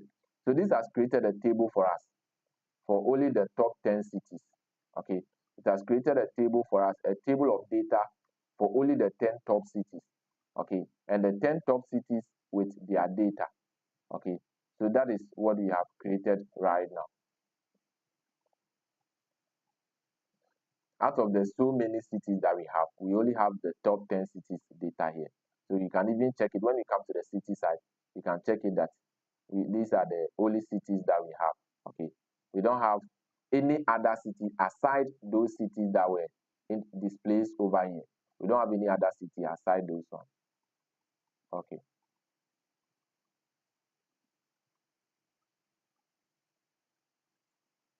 So our next motive is to plot this. We have to plot this on a bar plot. Okay. So let's try to plot this and then we will see. So here we are also going to utilize the ggplot as well. So I will say that create. So create. So this time around, because I've already created, I'm also going to create another count plot. Okay, for of data containing only the top 10 cities. Okay, so I'll say that create count plot, create count plot for for the top for the top 10 cities. For the top 10 cities. Okay, so and so I'll use the ggplot. So ggplot, and then the data. Yeah, the data will be equal to not the other data that we have. I could have just said data, and then that is all. But because I've created a new data over here, which contain the data I want to use, I will say data is equal to, and I will use that one. Okay, so that is what I will use. And then the aesthetic would be, okay, the aesthetic, the y I'm looking at. Now, I'm trying to use y over here. Unlike the first one where I use the x. Here, I want to use the y because I want to create a horizontal bar. So let me create a horizontal bar so that our chart will be horizontal, not as vertical. Okay, because when it becomes vertical, all these parts, the other parts, okay, all these details that we see over here, they will all go to the horizontal, which we can't even look at it very well. So I want to make my chart horizontal. That is why I'm indicating for the y-axis, so that the cities will go to the horizontal axis, where the data, the count that we are looking for, will be on the y-axis. Okay, so it will be like the number of restaurants will be on the x-axis, and the name of cities will be on the y-axis. Okay, so just as the same way we do, we use factor.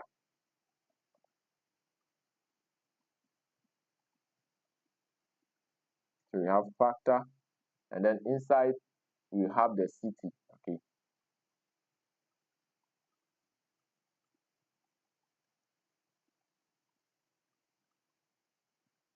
so city, and I'll give levels.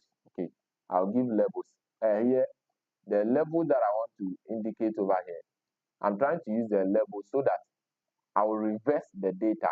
Okay, right now it has been created as the top 10. Okay, it has been created as the top 10. But once it has been created as the top 10, if you plot it, it will be plotted all right, but it will be from below. Okay, the chart will be from below to the top. So let's just create that one. When we are done, then we can look at any other ones, any other method that we can use.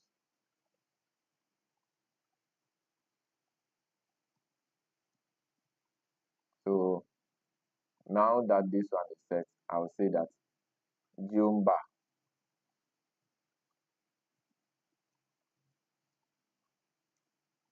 So I have my geo bar, and then fill.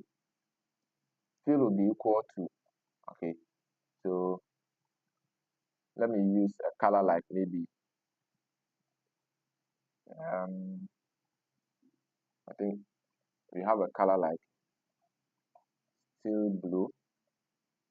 Good. We have the steel blue, which is just like kind of a similar like the sky blue. And then I want to indicate the width of the chart. So I'll say width. Unlike the first one, we didn't indicate any of this. Okay. But here I want to indicate the width of the chart, and I'll say, let me use 0.5, and then I'll use the stats. Okay. Okay.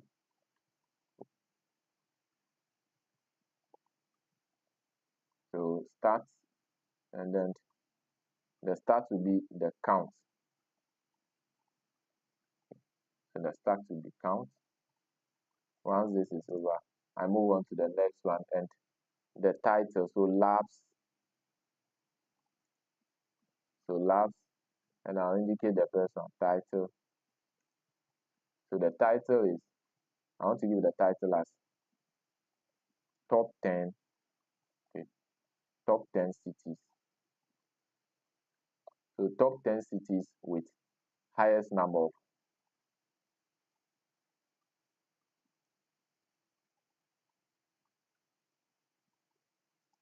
highest. So let me say highest number of restaurants. So highest number of restaurants, comma, and then the x-axis, as I said earlier on, I want the x-axis to be for the number of restaurants. So number of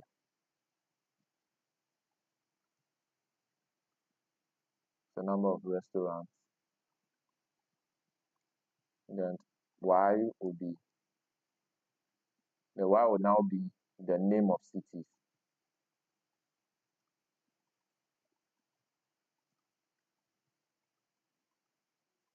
So name of cities. Okay. So let's run this and see if this will give us what you're expecting. Okay. So yes, it has given us what you're expecting. Good. So it has given us what we are expecting. It has plotted only the top 10 cities for us. Okay. It has plotted only the top 10 cities for us. This is exactly what we are looking for. However, if we want to, for example, we want to rearrange this so that we will sort it in a maybe descending order, you can use the reverse function, okay, inside the factor. So over here, as I've indicated the city, as soon as I indicate the city, I'll give comma, and then I'll say level. So I'll use the level function. Okay. So I'll use the levels functions, and I'll say reserve. So reverse, sorry. I'll use the rev, and then I'll indicate only one thing inside. What I want to indicate is the name of my data set, which is the top 10 data, top 10 cities. Okay.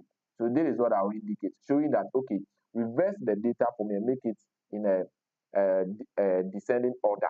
Okay. So that it will come from the top to down. It will reverse the order of the data set. Okay.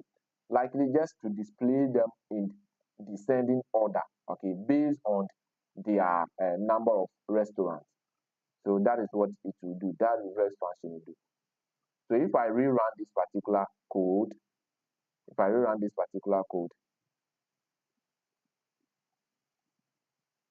good. No, there's something wrong somewhere.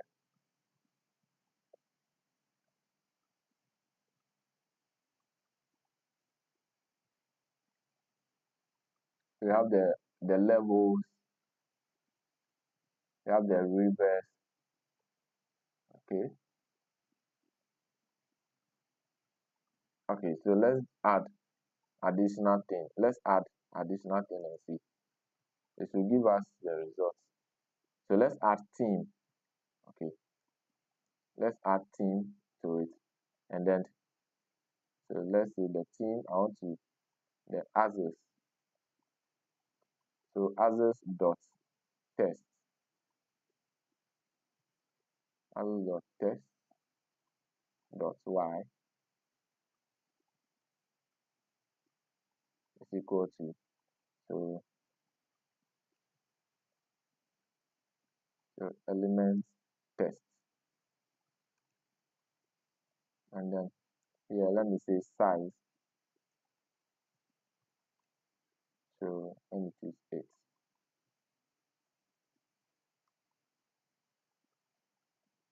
So let me run this.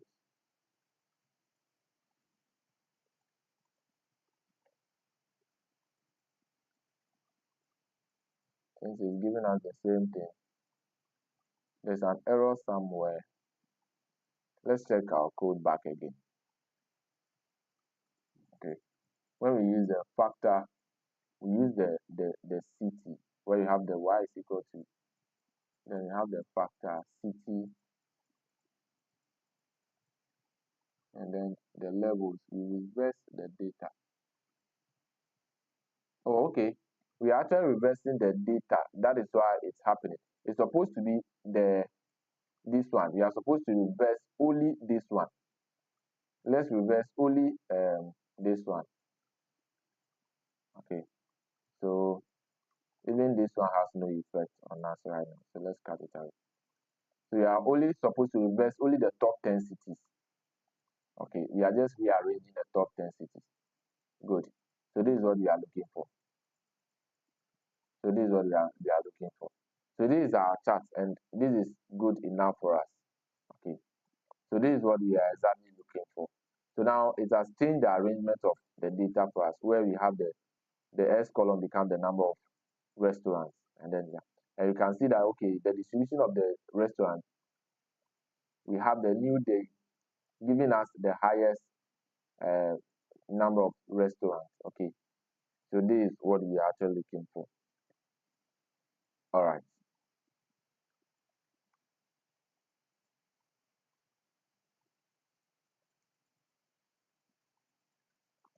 So once that we have been able to also do this one, we can move on to the next one. Okay.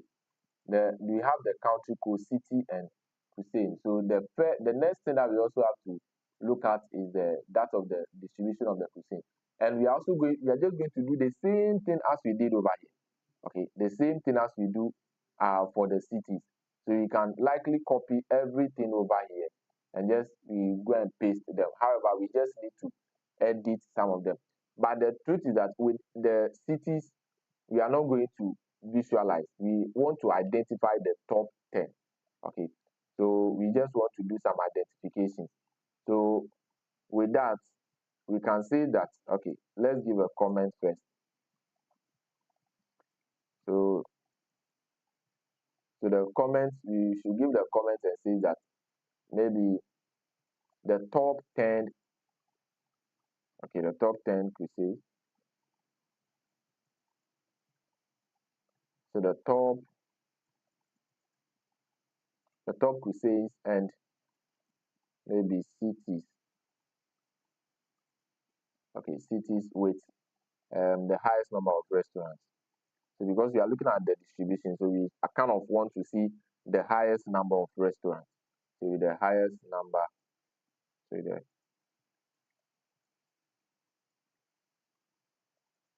the highest number of restaurants, the highest number of restaurants, and then we give another comment. Then we try to identify only the top 10 purchases, okay, and the account. We have to identify them first and then try to count them. So maybe so identify the top 10, the top 10 purchases, okay, with so in the accounts. And this time around, we will say that we try to create a data frame for it. Okay. But let's first of all identify the top cuisine first. Then we can now put them in table. We want to display a table actually. We want to print out a table where we have the top 10 cuisines and then that of the restaurants and salads. So it's a top 10 top cuisine. Okay. So we want to use the head and then sort. We want to sort the data. So sort the data, and inside the sort, we want to use a table. Okay, we want to use a table, and over here we say data dollar sign crusade. You have the crusades. Okay, so once we are done with that, we want to do it in a decreasing order. Okay, so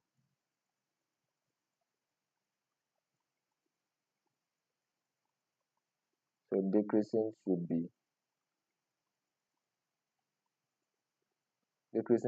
true, and I'm interested in only the top 10. Okay. So once I do this now, I want to create a data frame with this, okay, and then with the account as well. So let me say that create a data frame or maybe a table. It can be either a data frame or a table, okay. create a data frame table with, okay, with the top 10 crusades, the top 10 crusades name,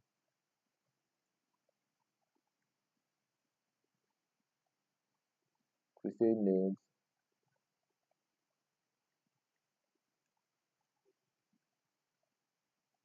crusade name, and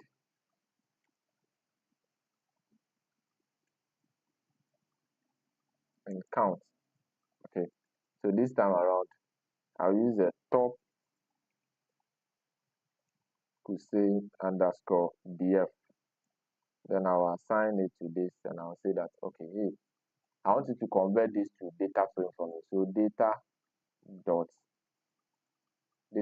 frame.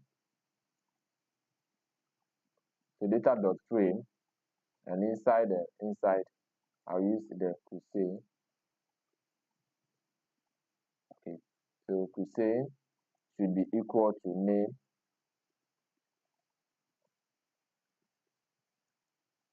So names, and then I'm trying to put this inside. So this is what I'll put inside.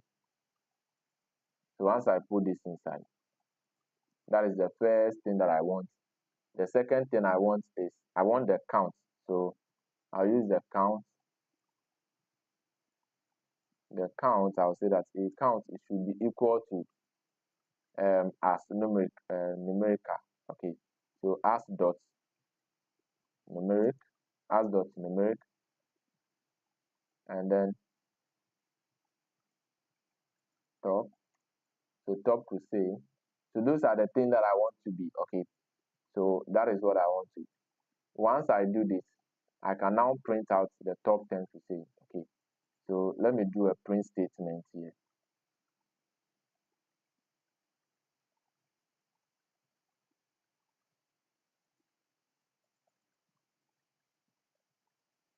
So let me do a print statement where I'll say that print, and inside I want to say that top 10, say, with the highest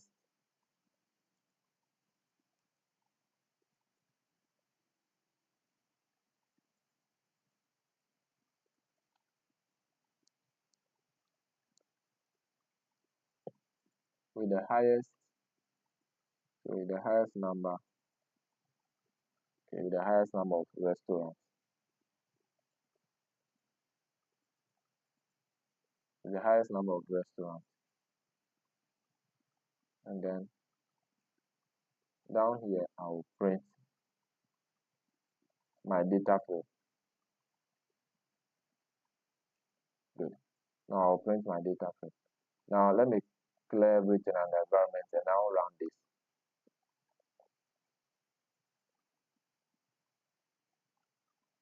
Good. So this has now print out this for me. So this is now I'm looking for. So you can see the top 10 to say with the number of restaurants that we have. Okay. Where we have that of the cuisines that we have, and then the count as well for each of them. Okay. So this kind of creating a table for us with that of their count as well. Alright. So this is what actually we are looking for, and it has displayed our result for us. Okay. So once that we have this, it means that we have been able to achieve what we were interested or what we were looking for. Okay.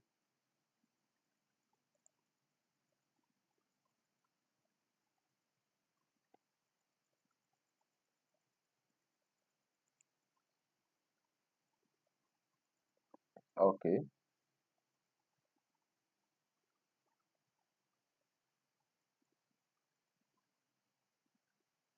Okay. So we can move on, and then as we keep on moving on, we should refer back to this and say that because it says that identify the top crusades and cities with the highest number of restaurants, and that is what we have achieved. Okay, that is what we have been able to achieve. So we can, because we have been able to do that, that ends that this particular one for us right now, because that is the where our interest is.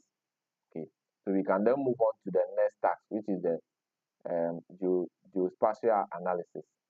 Okay, we can move on to the geospatial analysis as well.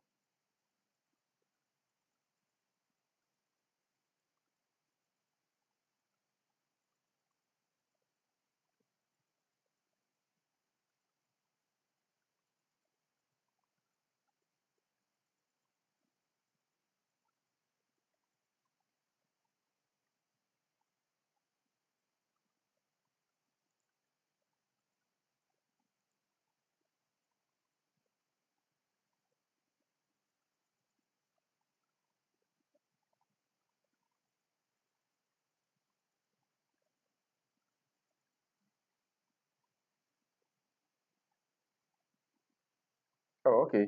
We've forgotten one thing. It says that the top 10 crusade and city. Okay. So it means that we are not done with that yet. We need to also do for that of the cities as well. Okay. We need to do for the cities as well. We need to identify that of the city. We have to be able to identify the crusades, that we've not done the same thing for the cities. So what we also need to do is we just need to do the same thing for the cities. Okay. That is what we need to do for the city. So we can just copy the same thing. So we can copy the same thing, and this time around, and change the comments and statements inside. So here, so we can say that top 10 city. Okay, top 10 city and the account, and then here data frame of the top 10,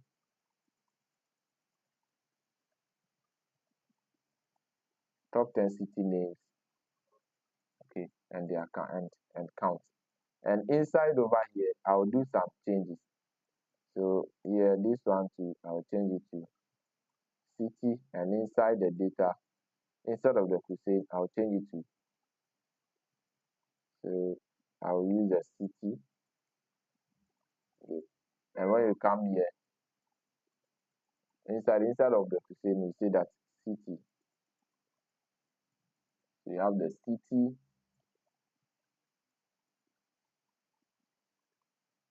So change this one to city, and the city, and this one to,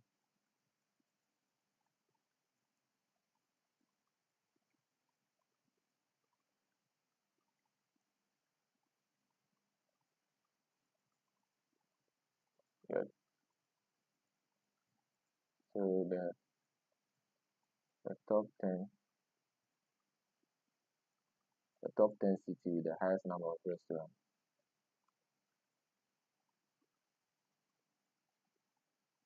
And this one should also give us an answer, giving us a count, the cities and the account.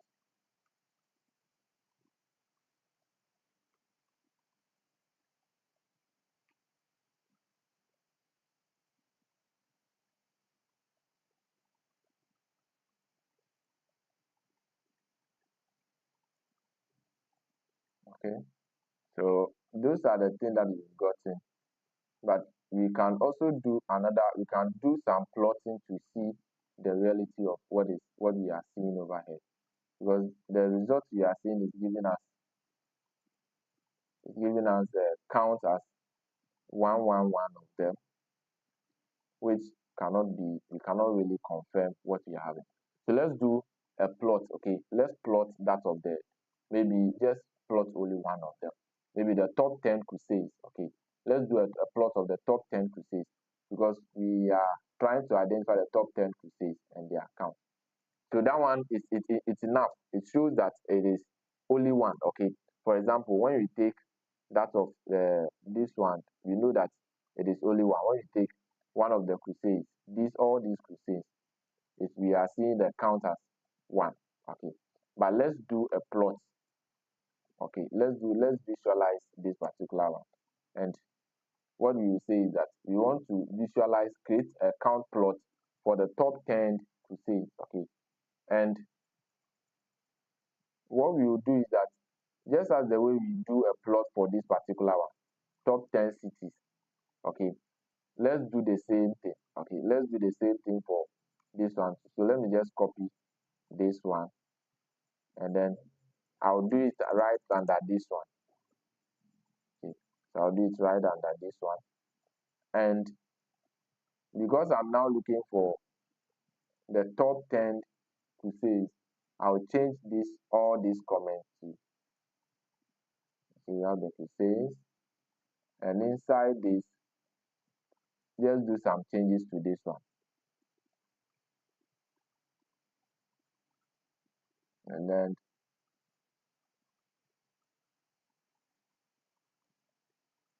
we have the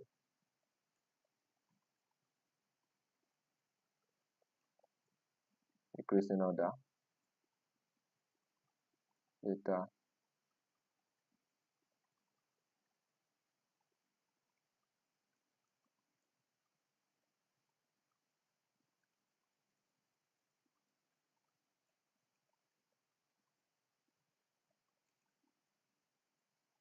okay. So that this one should be okay. And then we come to the cities as well. Now we come to the plot itself, and the level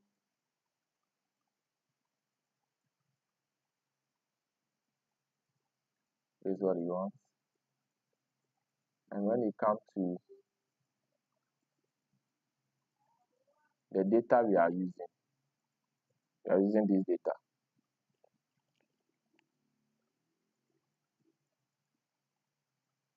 So we are using this particular data, and then we have to do some editing to the name. So right now we know it's the title will now become top 10 crusades. So top 10 crusades with the highest number of restaurants, and then we have the number of restaurants and the number of cities. But this time around it's no more city. So change it to say. So change it to say. Okay.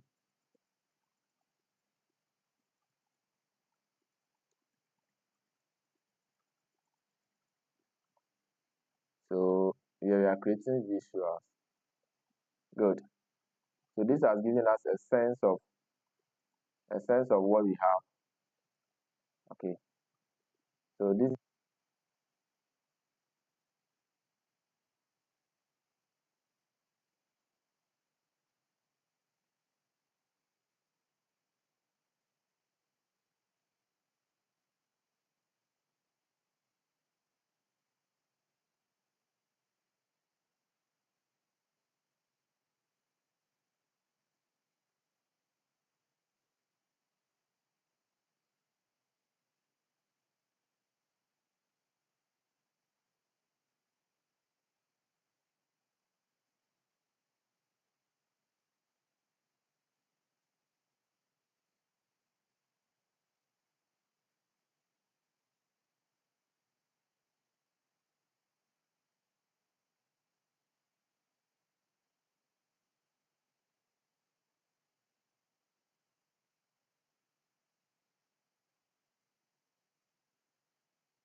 Okay, so let's move on to the last part of analysis.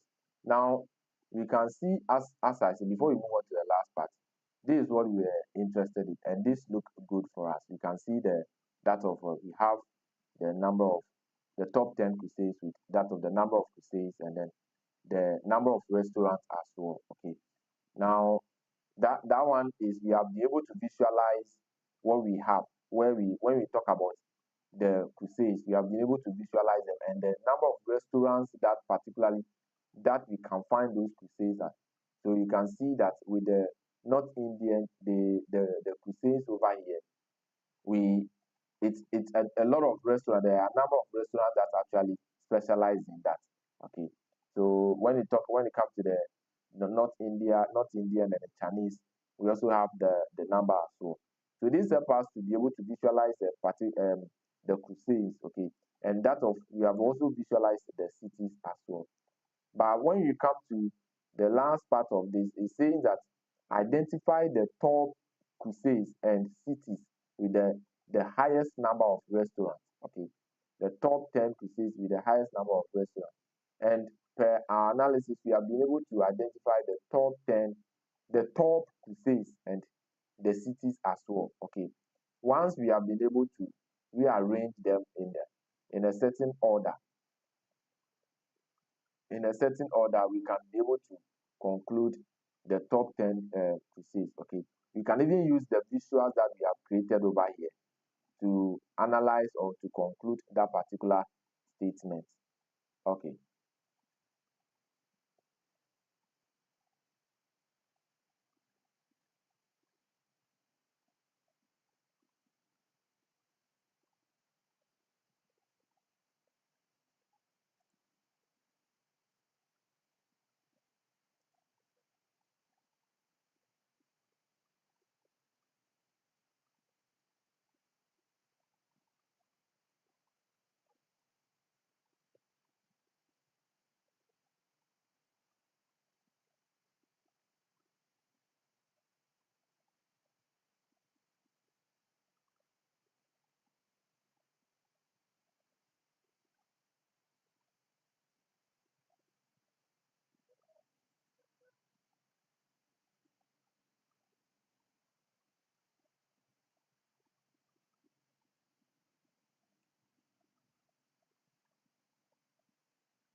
so let's look at the last part, which is the geospatial analysis.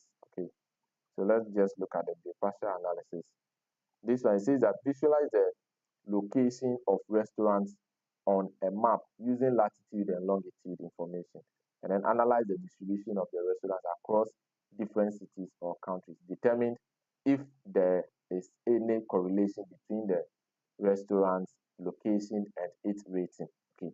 So first of all, we need to visualize the locations, and with that, that is where the map and the map data um, what do you call it, packages come in. Okay, so that is where those packages come in. All right, so let's just head to as usual as we have been doing. So let's copy this and then you see that. Okay, let's copy all of them together and then go and separate them. So comment and then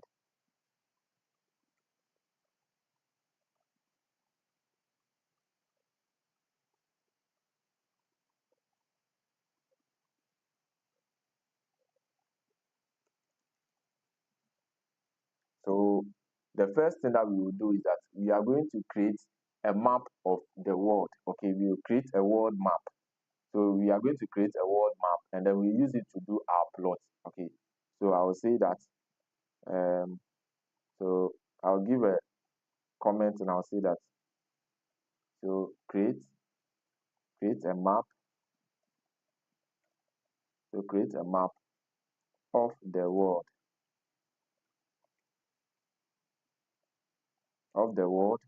and then you see that we use world, so you have world underscore map. So let's say word underscore map, and let's assign it to, and then here we use map underscore data. Okay, map underscore data. And inside you give a quote and you say that word. Okay, that is what you are interested in. And then let's just run this. So once we run that and then we call the word map, I use, so let me change this word.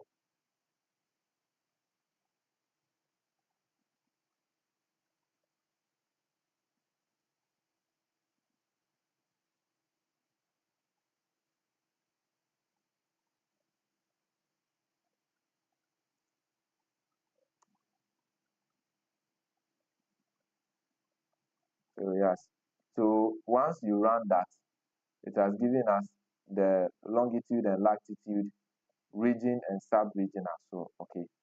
So it's like you are actually looking at it for the map. You are using map data to create the map of the world. Okay. So right now, what we are interested in is we want to do visualization using the longitude and latitude of our data. Okay. So let's say, let me give a comment and say, okay, plot. So plot restaurant. So plot restaurant location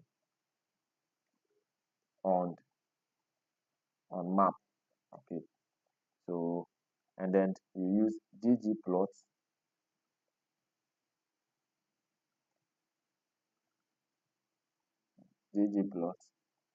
and then inside you are not going to specify any data. So you just say that because it's using the word map, so you are not going to specify any data. And you say plus, then the geo, you are going to use the geo polygon. Okay, so you have the geo underscore, so underscore polygon. Okay, you have the geo polygon, and then inside this one, this is where you are going to specify our data. The data is equal to, which data do you want to use? You want to use the data that we just created, that is the world map. Okay, the world map data. So you use that one to create our analysis. So you say that world underscore map. That is the data I want to use. And then the aesthetic will be, with my aesthetic, the x-axis, I'll say x should be long. Okay, I'll use the longitude as the x-axis, which will be the long, and then comma, then the y will be equal to, okay, latitude, which will be the lat. Then I'll give group. How do I want to give group? I'll say group equals group. So group equals group. And then when I come out, I'll now come and use field. So I'll now come and do field. Okay. So right now, the field I want to use, which color do I want to fill? Okay. So let me say that I want to use,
Okay, so now we are going to use the restaurant here.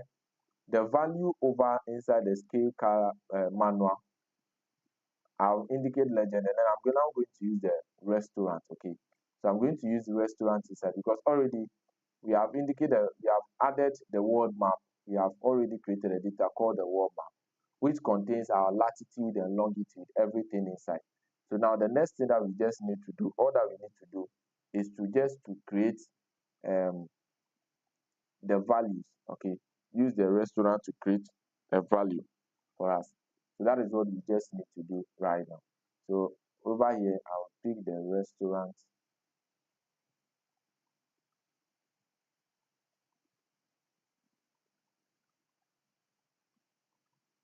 Okay, so I have the restaurant, and then what I want the restaurant to be indicated by a certain color. Okay, so let me say red. So I want to indicate all the restaurants by red. And then, so the next thing that I want to do labels. I want to label them. So last, and then title. So I want to give the title. And inside the title, I want to say that res, restaurant, so restaurant location. So I'll say restaurant locations on restaurant.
Okay.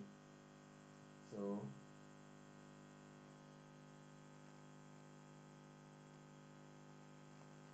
okay. So let's just move on. So right now we have been able to establish. We have been able to draw our.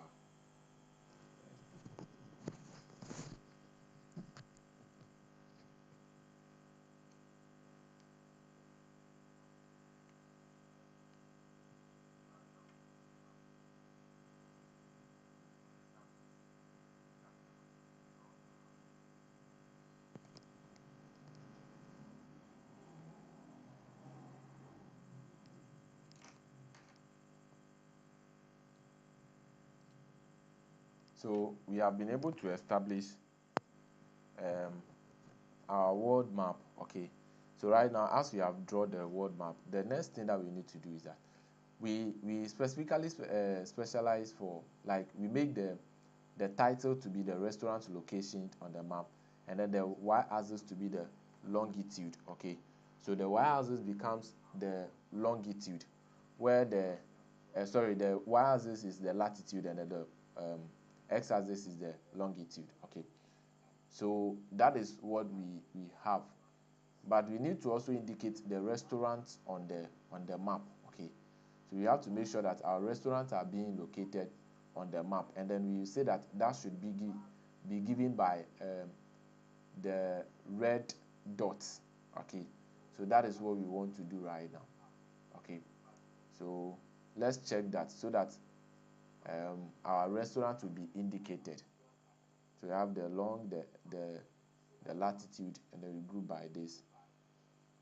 So we have the fill color, and then we also give in the color as well, the black.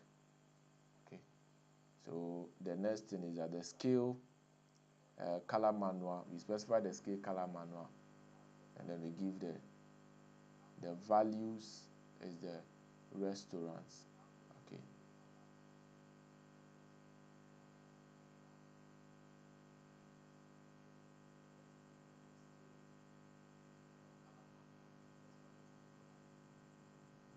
so let's give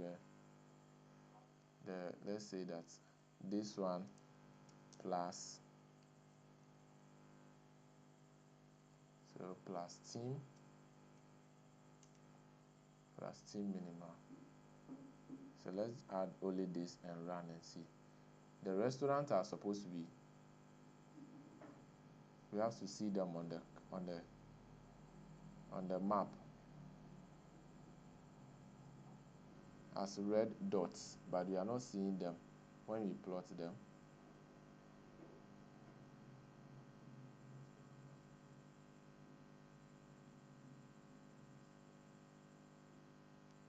Okay,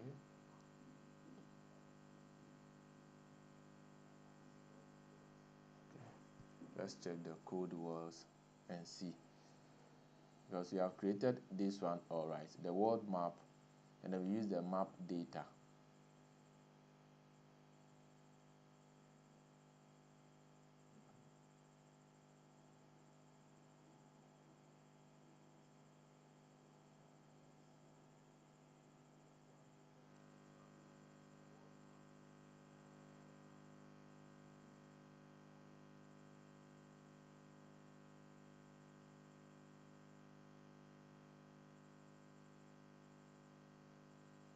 Okay, so let me use this one. Let me say, let me try calling the data from here. I said I want the longitude, so, and then this one data.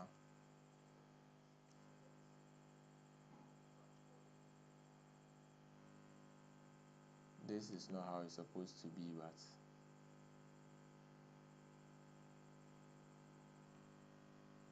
no, this is not how it's supposed to be, because the x and y are not in the world map data, so it shouldn't work. It will give us an error. Okay,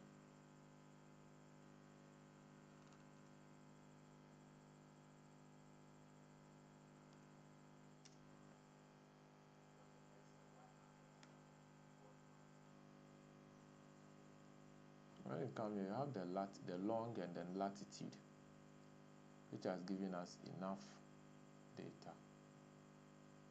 So this data is alright created, alright. So everything is alright from here. But the problem is coming from somewhere here that we need to locate. We need to locate the point over here where this problem is coming from.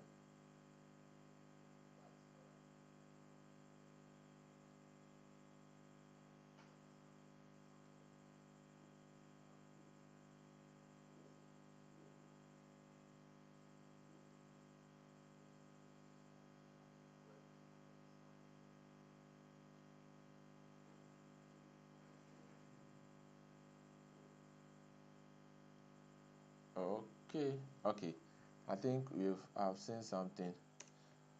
There's something that we also need to indicate. I think we need to indicate data points. Okay, because we are picking this from the world data, the world map data. We need to. So let's use geo.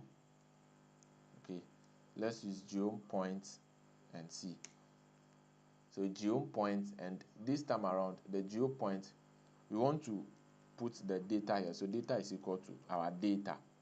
Okay, so yes, we want to use this data, and then inside here too, you are going to specify another aesthetic, and this aesthetic, we have the x to be equal to the longitude in our data. Okay, so you have the longitude, good, this one, and then y will be equal to the latitude you have in our data.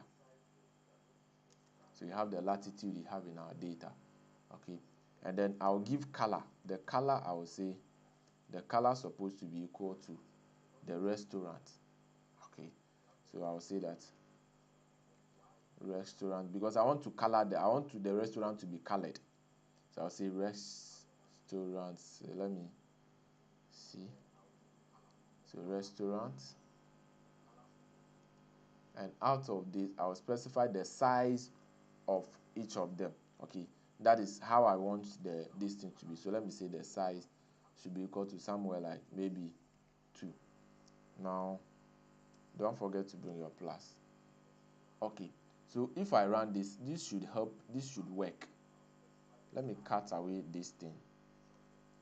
So this should be able to work for me. So let's run it and see if you get any proper result from this analysis. So it's still running.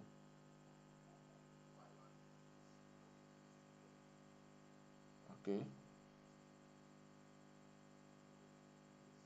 I think yes, it has worked. So let's just zoom it, and then we see what we have. Because it's a world map and then our data, it's loading both of them together. Good. So this has worked for us. So we have been able to visualize the restaurants, all the restaurants on the map. Okay, so you can see clearly where these all the restaurants are located on the map. Okay, where we indicated that the legend to be restaurant, and it should be indicated by red. So wherever we see the red dot, all those are restaurants. Okay, so all those are restaurants on the map. So those are the red dots that we are seeing. Okay, so this has worked for us. Now, one thing that we should also always notice that when you are working or you are drawing plot, you are doing your analysis, you should always be careful. If you miss any step, you'll be getting so many errors. So for example, we didn't bring this point for the first time. That was where we were getting the world map all right, but our restaurants are not being indicated on the map. So that is one thing that you should always look at when you are doing your analysis. All right, so with that being that, we have concluded on that one too. So I think the last part of the questions talks about that is, we should analyze the distribution of restaurants across different cities or countries and determine if there is any correlation. Okay, so we will do the first one quickly, which is analyze the distribution of restaurants across countries. So we'll give comment here, and then we then come down. What do you want to do? You want to create a plot, okay, to analyze the distribution of restaurants. We want to create a plot of like data containing only the top 10 cities, okay. We want to only analyze the top 10 cities. We create subplots for them where we only analyze the distributions of those particular restaurants across countries. It's just like what you have already created, okay. So already we have already created some kind of a plot like that, but this time around we also want to look at it. It's going to look like the same thing. It's just going to look at like the same thing, but this time around we are actually interested in the distributions of um, kind of distribution of the restaurant, okay. The first one of the one that we created at first was the we were looking at the distributions of, that is, the 10 top cities with the highest restaurants. But this time around we want to look at the distributions of restaurants across cities, okay. So it's just going to look like the similar one, just like the similar one, but just a slight different. So we can go to the top and go and copy that same code and use, okay.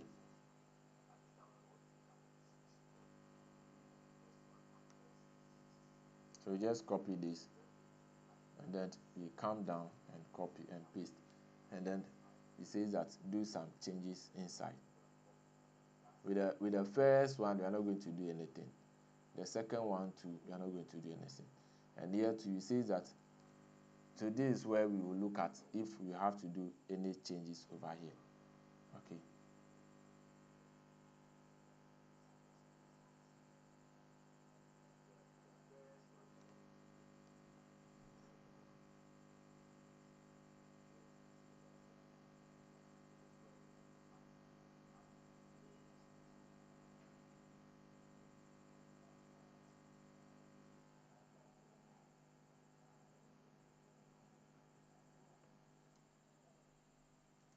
So we say that create, so create a plot of, so let me change the comment here. Create a plot of um, the data containing maybe, so let me say create a plot of the, so create a plot of 10 top, so let me say 10 top cities, okay. So create a plot of we're actually looking at the distribution of restaurants across different cities. So I can say that plot of restaurants across cities. So restaurants across cities, okay. So that is what I'm looking at, okay. So that being that, um, my data is still the data, that is data top 10 cities, and the aesthetic, for the aesthetic I'm looking at the y to be the factor, that is the cities, and then levels I'll have the same data set, okay. All right.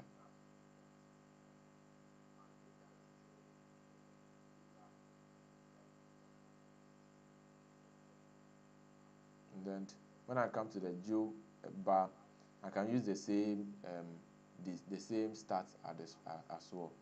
And then here the what I want to use over here, I can just change the title, okay. Actually it's like this kind of chart is actually going to be like the same as the first one, so there won't be any much difference. But because it's a question that has been requested, it says that we should look at the distribution of restaurants across cities, okay. We don't have any, we have to just create it.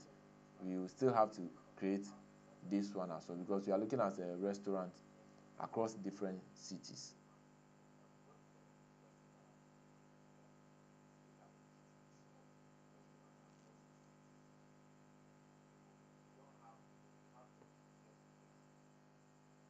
So the title, let me change the title to something like maybe So I would say that distribution of restaurants,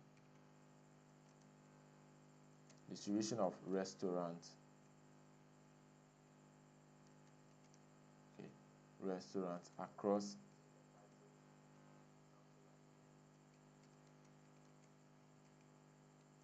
cities. And then the X, I have number of restaurants, where I have number of name of cities. Okay, so that should work for us.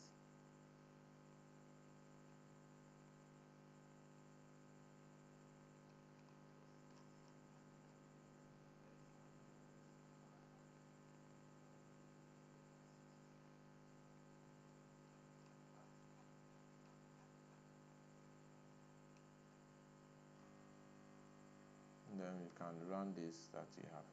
It's going to return the same thing, but just that we have just changed the headings and certain things about it. Okay, so this is what we are going to get, and which is just the same as what you have created first.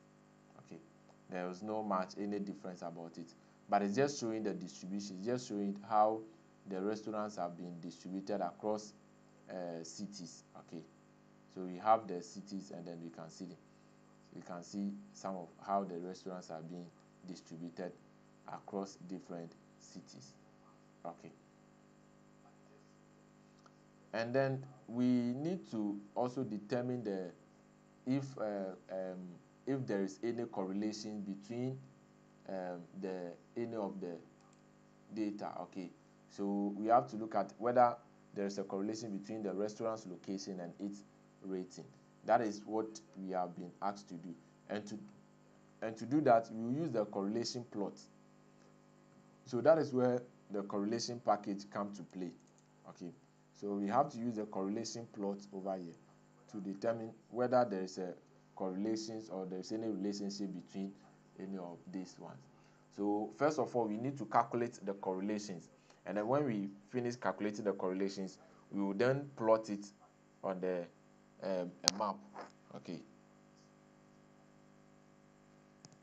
so let's calculate the correlation. So let's say that let me give a comment down here and say that. So let me say,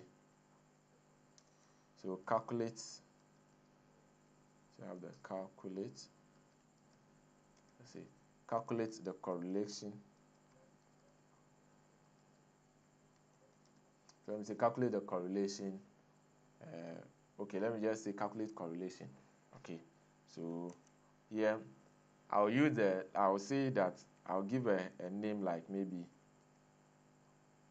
so I'll say that correlation metrics, but let me use core metrics. So core metrics, and then I'll say equal to, yeah, I'll use the correlation. So core, and then CRO, this is the correlation that we use. This is what we use to calculate the correlation of a particular data. So I'm looking for the data. Okay, so I'll pick the data, and then I would pick a part of it that I'm looking for. Which part am I looking for? The question says that the correlation of location and rating. So it means that I'm going to pick for some part of some location, some part of the data, not everything. That is, I'm going to select some columns, and those columns I want to put them as a vector. So I'll use the C, and the first column that I want to pick is the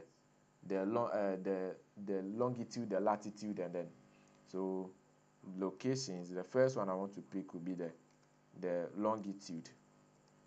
So let me say longitude.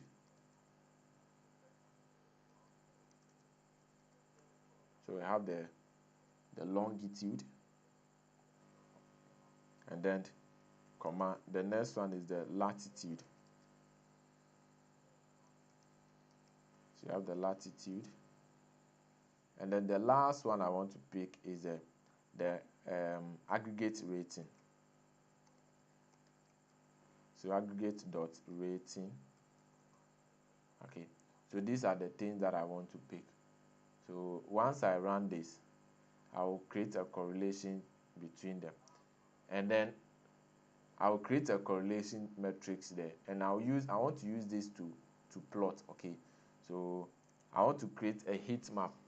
Now this has created a correlations for us, so you can see over here when you click on it, you can always see it over here, and we can always visualize it. Okay, so for us to be able to see it clearly, we want to visualize it. However, if you see it this way, it's like, for example, the correlation between longitude and longitude is going to be 1, because for longitude and longitude, the relationship between longitude and longitude is tight, so it's still 1. Um, um, that is a positive. We have positive and negative correlation. Okay, when we approach 1 from 0, we have a weak correlation. That is a weak relationship. But as we go ahead, we are getting close to 1. It indicates a strong positive correlation. And when we are going down, as we approach -1, it also indicates a strong negative correlation. So that is what we are having over here. And we can clearly see that when you take latitude and longitude, the value over here is far away. So we have a very weak correlation. That is 0.04, a very weak correlation. And when you take latitude and aggregate rating, very, very, very, very weak. Okay. And when you take the aggregate and longitude, we have some kind of also weak, that is 0.1.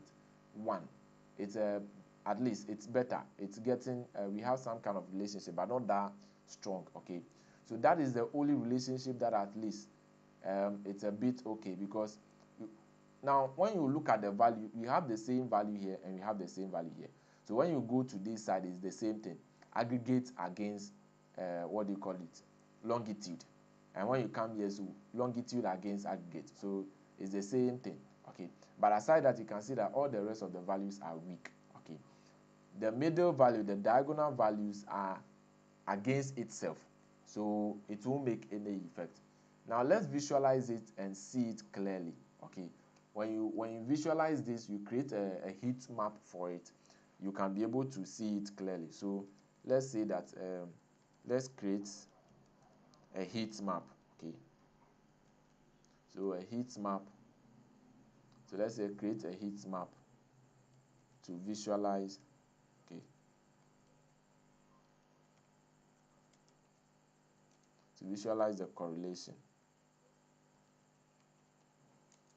Okay, and here we will use the core plot. Okay, so the package we import, the core plot package, that is what you are going to use.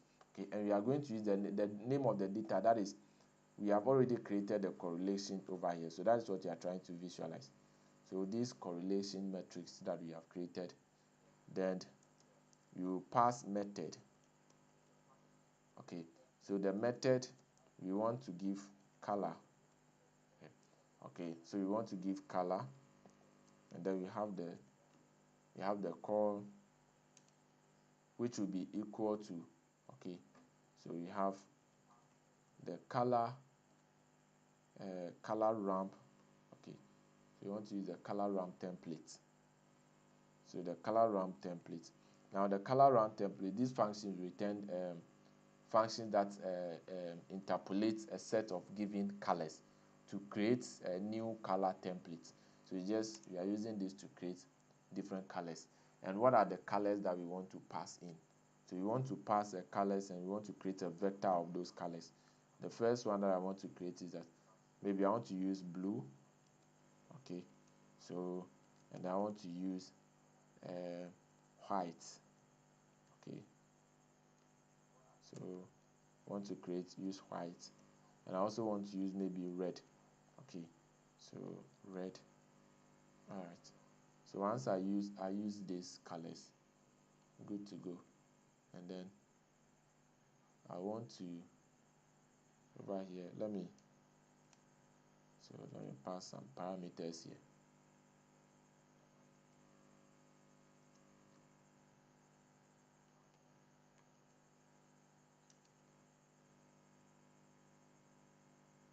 Then the type, I want to use upper.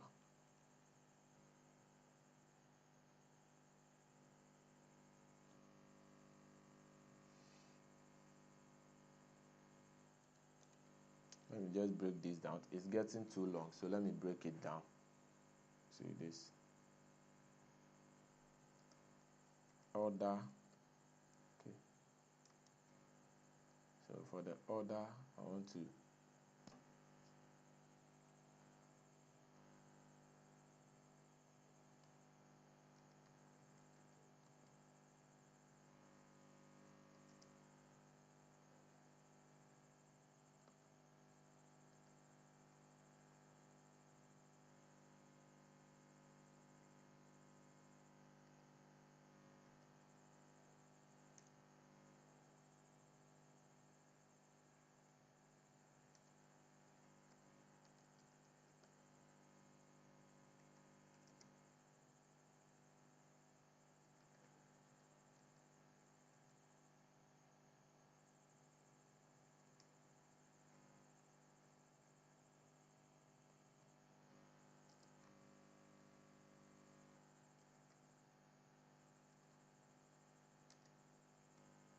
so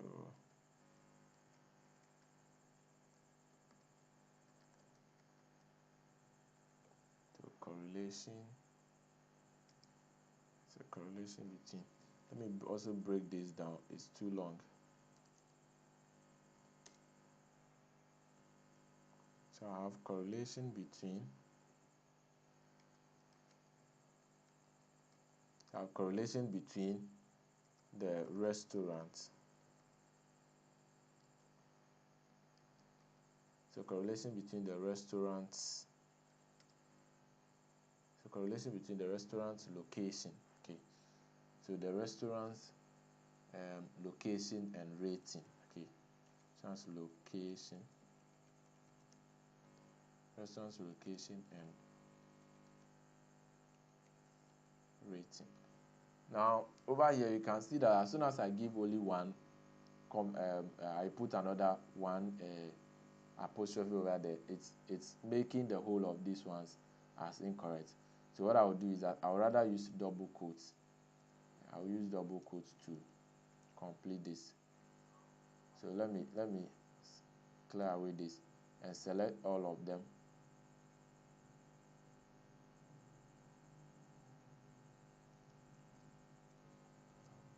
So put all of them in double quotes. In that case, it will help me so that I can be able to continue. And then I want to give a margin. Okay, so I'll say okay.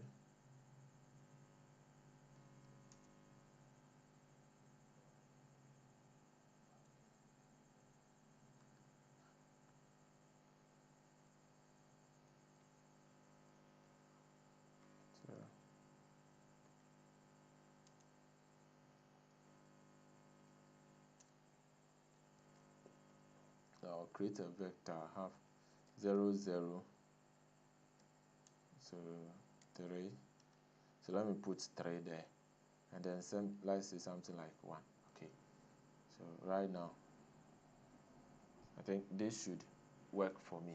Okay, so this should work for me. So what I'm trying to do over here is that I'm trying to create a heat map. Okay, I'm trying to create a heat map that I can use to visualize the correlation that I've gotten over here. Okay, I want to visualize these particular correlations, and I want to give it a colors so that I can be able to visualize it in such a way that I will see those that are correlated. I will see them and in that particular order, and I'm giving it different colors to be able to work with. So let me just print only this, only the correlations, and then let's see so that we can talk about it. Good. So right now you can see that we have the correlation being created. Okay, so what we are doing here is that we are creating one side correlation, one side heat map. Okay, and then when we zoom it, you can see that just as we saw on the table that we created, we have the where the 1 1 are. You can see that those are the diagonal. That is where we have the red colors. So it's like aggregate rating against aggregate rating is giving us 1. Longitude against longitude is giving us 1. Latitude against latitude. So those ones we don't consider them. But what we consider is actually the other part. Okay, so the other part, for example, this one, longitude against aggregate rating. You can see that the higher we go top from this particular 0, as we move top, that is how the stronger the relationship positively. And when we from here, when we move down, the as we move down, the what do you call it, the stronger the relationship negatively. Okay, so that is what we have. Okay, now from the look of things, we can see that we have these ones indicate that a stronger relationship. So that is the red color. The red is concentrated at where the 1 is. The blue is also concentrated as where the negative 1 is. Okay, so and then we have a faint color over here, indicating that the correlations over here, it's a bit not that strong. Okay, however, there is a bit relationship. As you can see, it's indicated over here from this particular side. That is where we are seeing those colors. Okay, yes. And when you look at what we have over here, when you look at this particular thing, you can see that it's actually a negative. This particular correlation is a negative. So that is why we are seeing that color over here. And the color over here is being indicated as negative, because from all these parts is a negative relationship. And this color can be found somewhere here. Okay, so that is what we have. Oh, that is what we have. And these colors, these ones are found at the positive side. And it's also a very weak, between the 0 and 1. It's just between the 0 and 1. So from the relationship between latitude and longitude is just 0.1, and it's very weak. And the relations between latitude and aggregate also between that same range, which is very weak. When you look at the chart over here, we can also see that they were between the the aggregate and then latitude is 0.04, which is between the 0.1. Okay, and the same applies to the aggregate and latitude. So that is we also have that of the longitude and latitude. It's also between that same range. Okay, so that is what we have. So that is what our plot is telling us over here. These colors color plates that I'm using over here, it is the line that I'm indicating. For example, if I change this particular color plate, it will change the color over here, the blue over there. Okay, the white is the middle color that I've indicated. For example, if I should indicate the white, like maybe I should change it to black. Let's see what happens. Okay, if I change it to black and I rerun this particular code, you can see that it has changed the color over there. Even the middle color has now been changed to black. It's just an indication that all those ones are within that particular range. Okay, which you won't see much different. You won't see much different. So it's always good to use the color that you can see. You can be able to spot the difference between them so much. Okay, so that is about the correlation analysis. So once that you are done with this, you can now do your visualization. So you can now do your visualization. You can now copy this and go and do your conclusion of the plot, because the part was like determine if there is a correlation between any of the relationship. Now, based on what we have here, we can confidently say that there is the only relationship between them is weak. The relationships are very weak. Okay, so the relationship, we have a weak relationship, that is a positive, or let's say negative, a negative weak relationship between aggregate rating and longitude. Okay, so that is the relationship that we can boast of at the moment. All right, so this brings us to the end of our project, data analytic project in R. Okay, we have done a lot of visualizations. We have first of all started by exploring the data, where we explore the data to understand the data, remove missing values that we have inside. We also visualize, perform descriptive statistics to understand the data better by calculating, finding the means, the average, the mean, which is the same as the average, the median, the minimum, the first quarter, the third quarter, the standard deviations. Then we come back to the geospatial visualization, where we visualize the locations of the various restaurants on world map. We also finally check if there is a correlation between the locations of the restaurant and then the um, the rating of each of the restaurants as well. Okay, so this brings us to the end of our project in the portfolio projects, data analytic portfolio projects in R. All right. Once again, remember to subscribe to the channel and share with your friends. Okay. If today is your first time here, subscribe to the channel. If you are a returning subscriber, remember to also like and share with your friends. As usual, should you have any challenges, remember to just leave a comment in the comment section, or you can reach out to me on WhatsApp and I will be glad to assist you. Okay, so this brings us to the end of our analysis. Have a wonderful day.